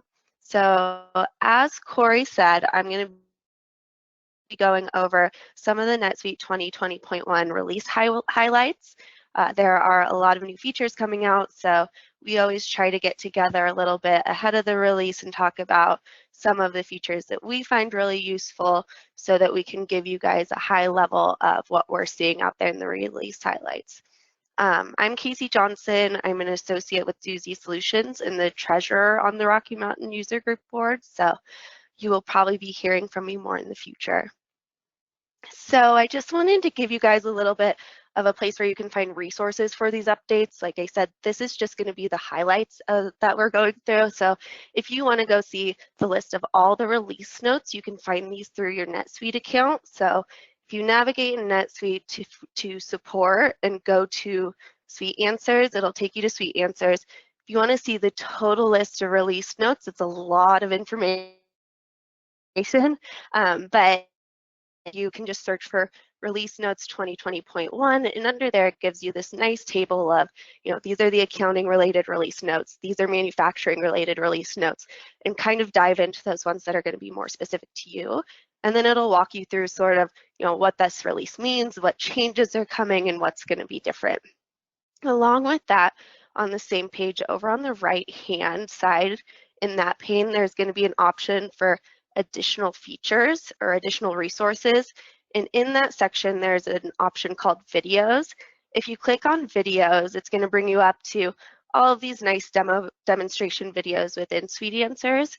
And then over on the left, there will be the 2020.1 new features preview. So if you click on that, it's going to give you all of these release videos. So it's going to give you a walkthrough of what the new feature is, why you might want to use it, but then it's also going to walk you through a demonstration. So since I only have 30 minutes today, I'm not going to be going into NetSuite and demonstrating for you.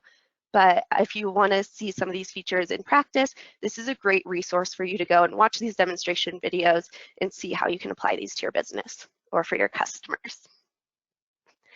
So the first feature that we were really excited to see is an automatic bank feeds feature. So what this is going to allow you to do is automatically import those daily transactions and bank beginning and ending balances into your NetSuite account on a daily basis. Okay. And so this is just going to be a great new option because previously, if you were having your financial institution connected into NetSuite, you'd have to go in and manually run these imports at month end or weekly. So it's going to give you that daily view of where your cash flow really is without having to dive into your bank accounts each day. So the way you'll do this is there's going to be a new bank feed suite app. And this suite app has some limitations. So the main one being it only works for financial institutions in the US and Canada.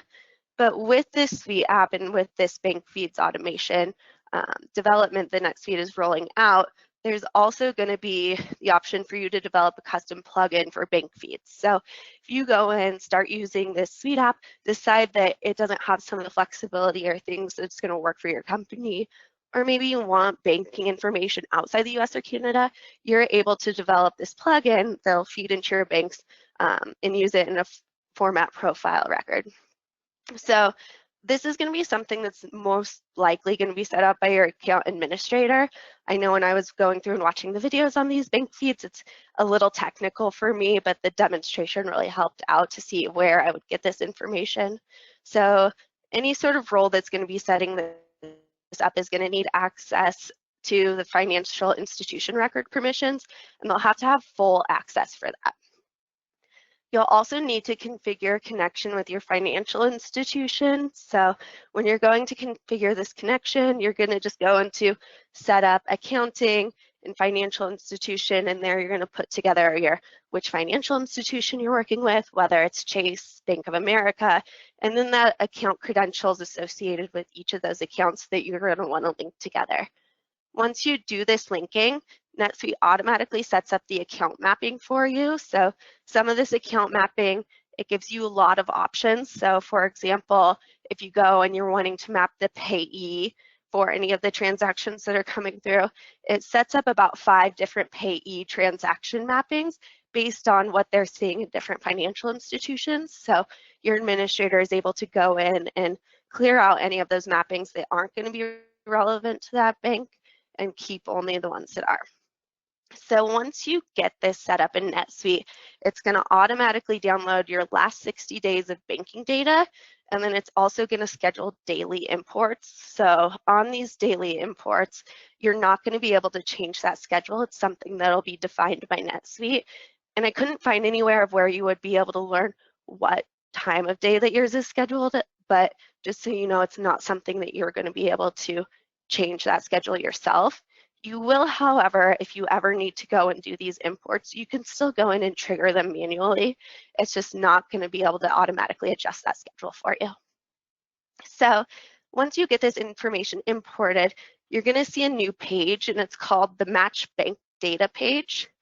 And on this Match Bank Data page, it was previously called Confirmed Transaction Matching. So if you go and look at these bank feed information, you're going to see that they did a lot of changes to the labeling within the bank feeds to try and make it more intuitive to users.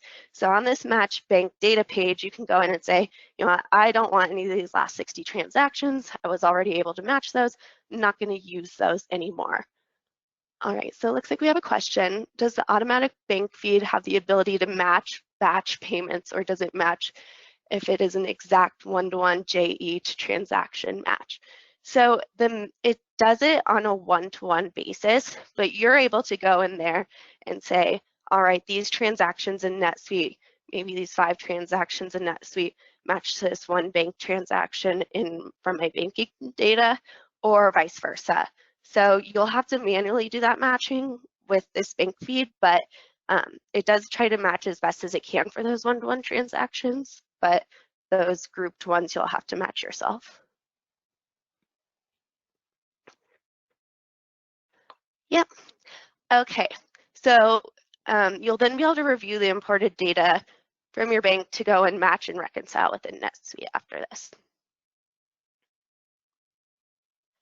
So there's a few features that you'll need enabled in your account. So under Setup Company, Setup Tasks, Enable Features, under the sub-tab of Suite Cloud, you'll have to make sure that you have Custom Records enabled, Client Suite Script, Server Suite Script enabled. And so over on the right-hand screen, I just put together, when you go to that Setup, Accounting, Financial Institution, this is the screen it's going to bring you to. So this is where you'll start setting up those different financial institutions that you'll want to work with. Another nice feature that's coming out in this release is that the QFX parser enhancement is now going to allow you to import multiple bank statements. So if you're working with, say, Bank of America, and you have one credit card, multiple credit card accounts, you're going to be able to use this parser enhancement to import all of that information at once instead of having it be multiple imports.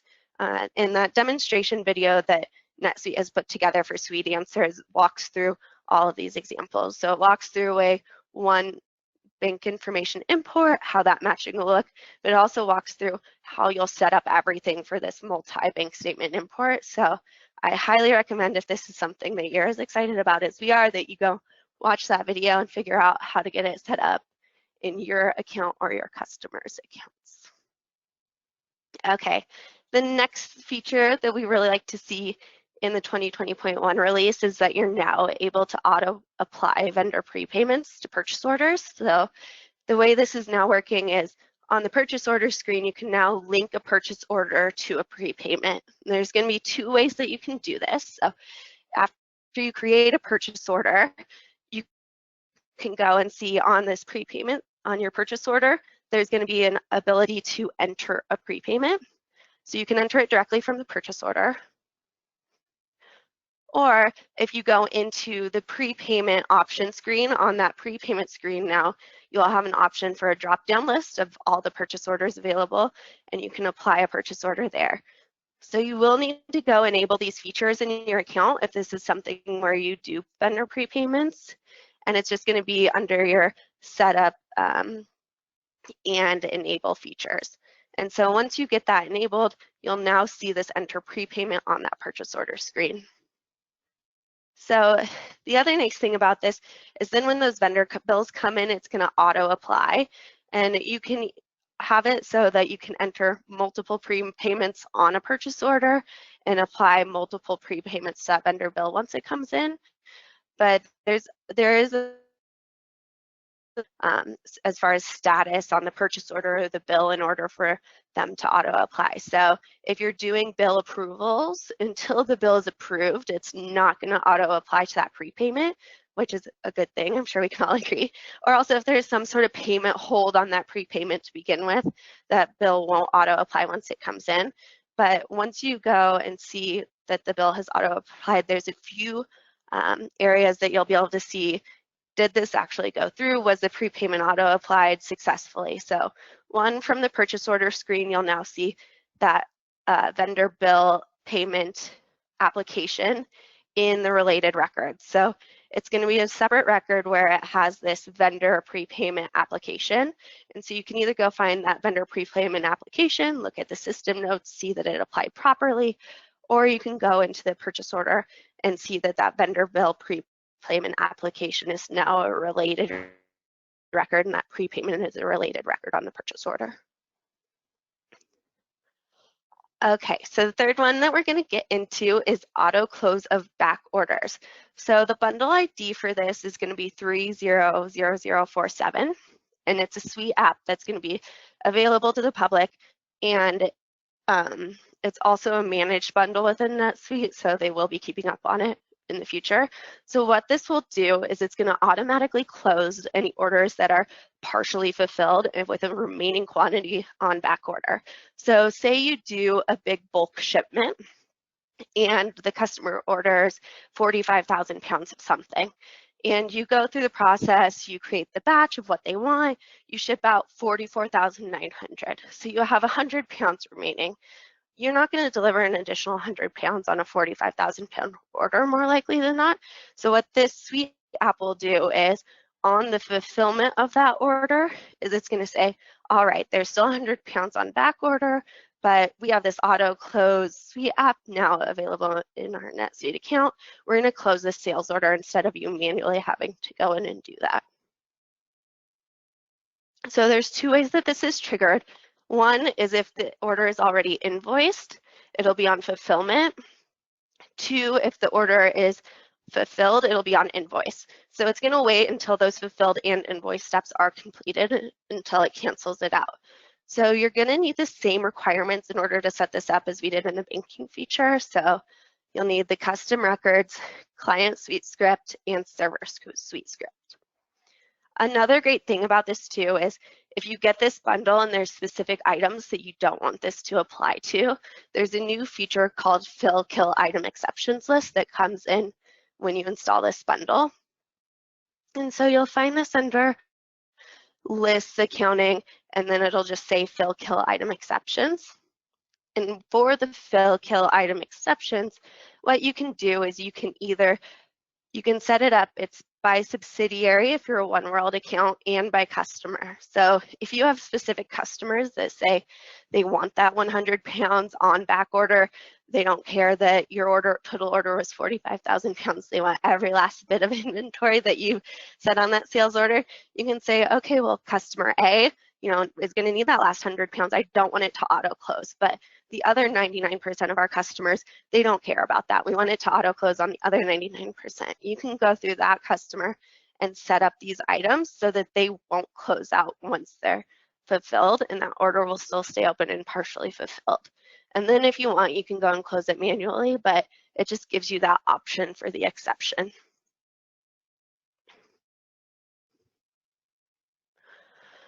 All right, sales and purchase custom transactions is also a new feature within 2020.1 release. So you're able to create custom transactions that are similar to sales and purchase transactions. So invoices, credit memos, all of those sorts of transactions can now be customized.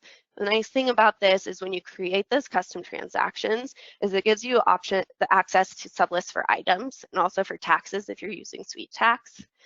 It also allows you to set up your own numbering sequences and permissions around these transactions. So if they're transactions you don't want specific roles to have access to, but you still want another role to have access to invoicing, you can create specific roles around these transactions. The examples that were given in the release notes that these are used for is, nonprofit grants and donations would be a good option to set up these custom transactions for. Also, there's some countries that have specific compliance regulations where setting up specific transactions for them will allow them just to develop better searches and other options around these. So you'll just want to make sure that you have the custom transactions feature enabled in your account. So company setup tasks, enable features, and under Suite Cloud is where you'll find this. So just a few miscellaneous notes that I also wanted to make sure that we touched on, just not in as much detail that we found on these release notes, is as of 2020.2, Microsoft Internet Explorer will not be supported. NetSuite did some testing and found a lot of difficulties with the browser. So if you're working on Explorer 11, it might be a good time to switch prior to this release, because once 2020.2 is released to your account, you will no longer be able to operate in NetSuite. Next, so vendor bills can now be approved through the Employee Center. So you can use the Employee Center to approve vendor bills where previously you weren't able to. You'll just need to make sure that that employee center user role has access to vendor bills and vendor bill approval in order for them to be able to do that approval. All right, so then there's also a new file cabinet default for hide attachments feature. So the reason for this is just to try and add additional security around attachments that come in and out of NetSuite. So on all new customer accounts, so especially if you're working in consulting, this is going to be good to know. On all new customer accounts, this feature is going to come enabled. And what it's going to do is in the file cabinet, it's going to hide the folders for attachments received, attachments sent, and mail merge from everyone except for administrators. So if you have access to specific documents like sales orders, you'll still be able to see these attachments on those sales orders and those transactions. You just won't be able to go into the file cabinet and see them. So if that's something that you want in your account for a future customer, that's something you'll want to go disable. If that's something you'd like in your account now that you don't currently have set up, it's something you can easily go enable in the 2020.1 release. So next, there's going to be a new revenue summary pop-up window. So we did a lot of RevRec today with ARM. And so on those revenue arrangements that Mike was discussing previously, there's going to be a summary button option. And with that summary option, it's going to pull up everything from the revenue tab and any sort of merged arrangement information from other arrangements that may have been merged. So it's going to tell you a summary of what's been invoiced against this arrangement, what revenue you've recognized in the general ledger, what items might be on the arrangement, and quantities. So just to give you a quick summary so that you don't have to dig into multiple other pages or windows. One feature I'm excited about is this reallocate order items on sales order page items subtab. So previously, if you created a sales order that wasn't linked to a purchase order or to a purchase order or production order, and you created another sales order subsequent to that, on the newest sales order, you might not get that inventory allocation the way that you want. So you'd have to go into transactions, reallocate these items if you have this allocate item feature turned on, and get out of the page, go back to the sales order before you ship it. Now, if you're in the sales order screen and you go to fulfill an order and you see that something is on back order for that specific order, but you know the inventory is available, it's just been allocated to a different sales order, there's going to be a little hyperlink on the sales order item line to reallocate those items. You'll get a pop-up screen where you can reallocate the inventory, and then you'll just be able to fulfill from that sales order. So it just makes things a little more efficient. And the last topic I wanted to discuss was SuiteQL introduced in scripts. And I'm not a developer, but I know this is something that Mike was really excited about. So I'm just gonna, he'll probably say that this sounds familiar, but it allows developers to write in SQL, which will allow for very powerful searches and queries. So I know if you're a developer, you probably have a lot more information and insight into this. I recommend you go read those release notes on these opportunities because I know it was something that Mike was very excited about from the development side. So again, thank you all for joining us today. I'm Casey Johnson, associate with Doozy Solutions. And Corey, I'll turn it back over to you. Awesome. Thank you so much, Casey. That was really great and very informative. Looking forward to 2020.1 update or releases. And so the first round of 2020.1 has been released to some accounts last Friday or last Thursday night.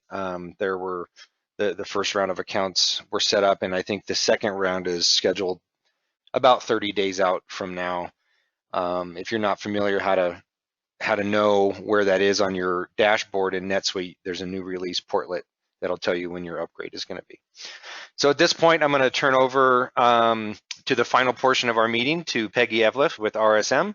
She's going to go through some tips and tricks for us. And I got to find Peggy in the list here real quick. So give me just a moment. Peggy, are you there?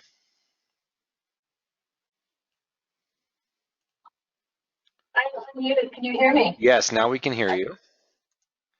I'm going to go ahead and make you the presenter. You should have that now.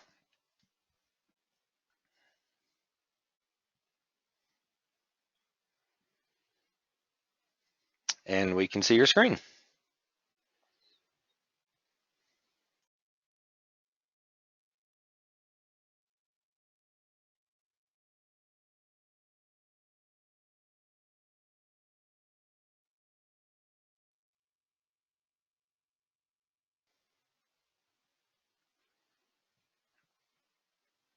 So we can't hear anything, Peggy. Are you still have audio?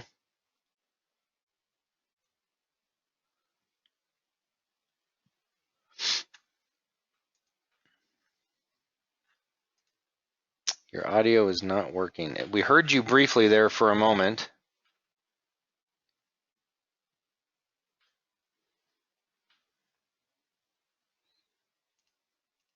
Peggy says on chat her audio isn't working. Yeah, I see that. It stopped once you started sharing. Let's see.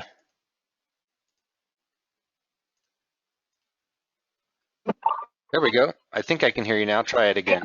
Can you hear me now? Yes, now we can hear you. That's better. Now you can hear me. Yes. Okay. And we see your Outlook pulled up. Well, that's not what I want. I don't want you to see my Outlook. I want you to see my tips and tricks. Can you see my slide deck now? Yes. Okay. Yes. All right. Yay. These things are always so challenging. All right. So We see your presenter view, Peggy. we're seeing my presenter. Holy crap. Go to the display settings, drop down at the top. There should be an option to change. With that? That didn't, there you go. That looks better. So are you seeing the slide deck now? Okay. So I'm doing tips and tricks, a few ideas for easier journal entries. And I am Peggy Eveleth. I am a consulting manager with RSM's NetSuite practice, and I am a board member of the Rocky Mountain NetSuite user group. So let's dive right in here. So fun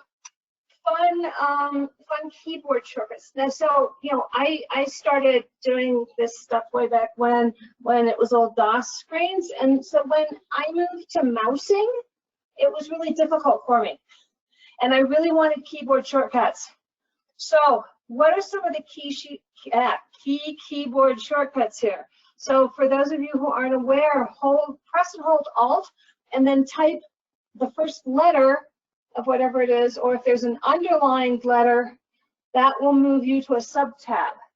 That particular keyboard shortcut is actually valid pretty much everywhere in the Microsoft universe as well. So that works in Excel, that works in Outlook, it works all over the place. Transaction headers. Press Enter to save the transaction. If you're in the header, you need to be in the header, not in the lines, but in the header, you can enter to save the transaction. On the line, you can press Enter to save the line and go to the next line. Tab will take your cursor between fields, and Shift Tab will actually move you back. It's not noted there, but it is an option. Space bar to check or clear check boxes. I use that one a lot because sometimes it seems like you have to click it 3 times to get it to go on there, to get it to see that you're clicking, and then to get it to actually accept the click. Whereas if you just click once and then hit the space bar, you actually save yourself a click. This one I really like, and I'll talk about this one a bit more. In the amounts field, did you know that you can calculate numbers in amount fields? That is actually really cool, and I've got that as its own separate little item. Again, this last one here is one that is a standard feature, but sometimes people don't know about shortcut features that may be universal and aren't just for NetSuite.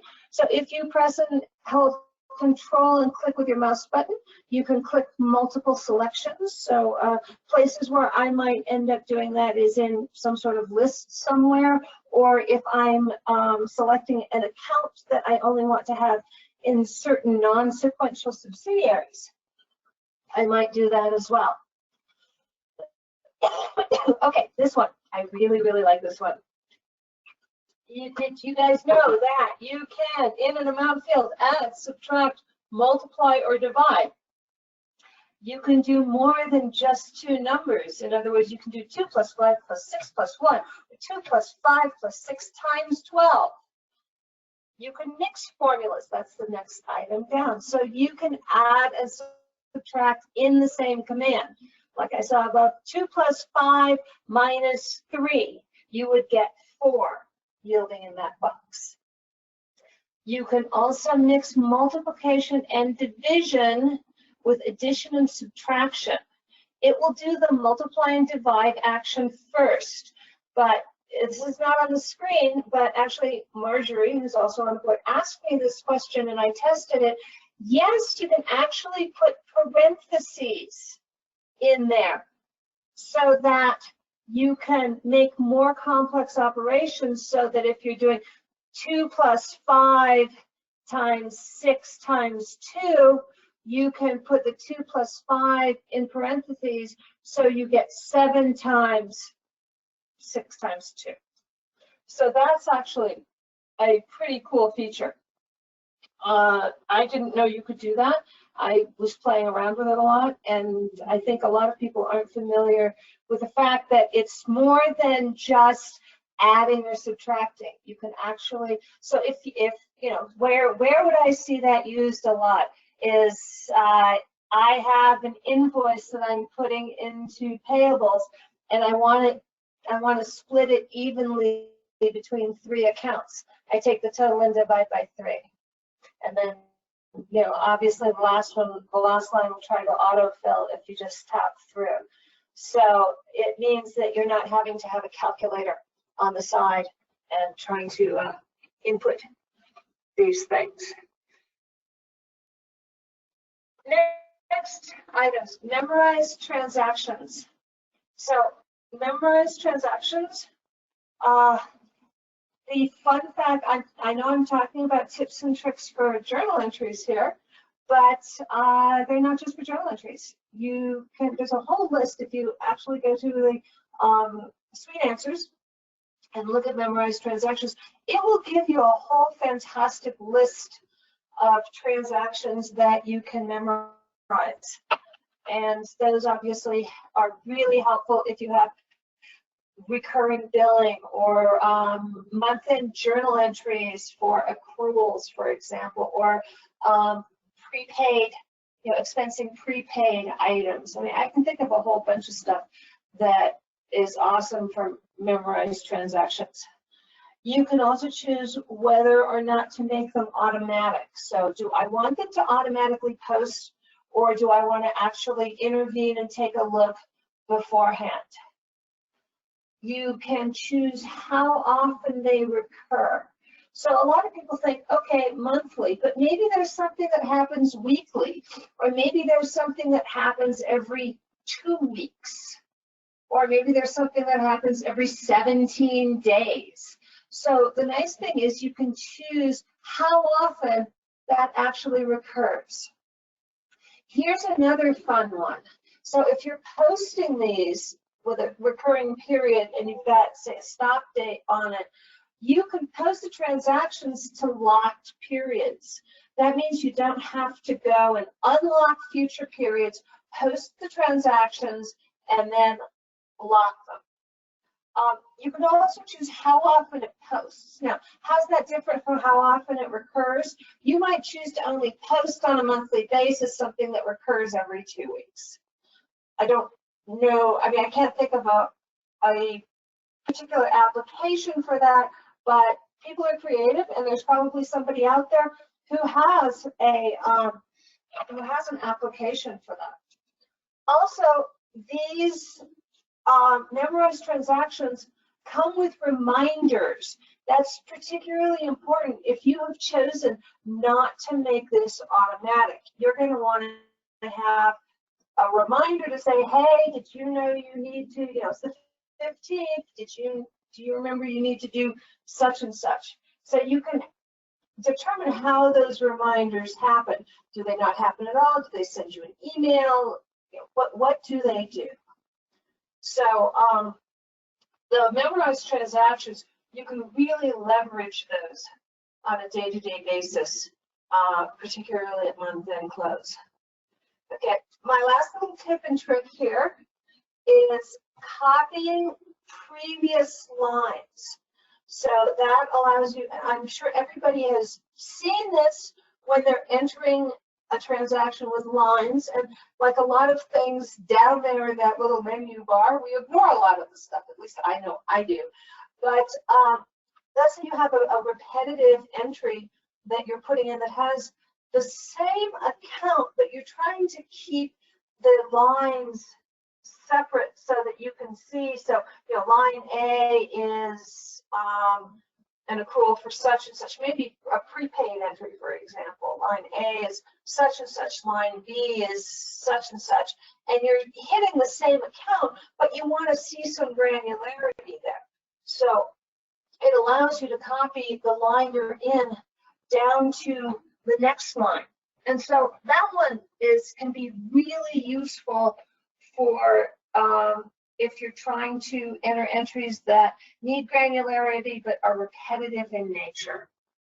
So those are the tips and tricks I have to offer for journal entries. Journal entries aren't super complicated, so there's not a lot of amazing stuff. Like I said, my personal one is the fact that I can calculate in the amount box if I'm trying to figure out some mathematical split. Any questions or comments on these?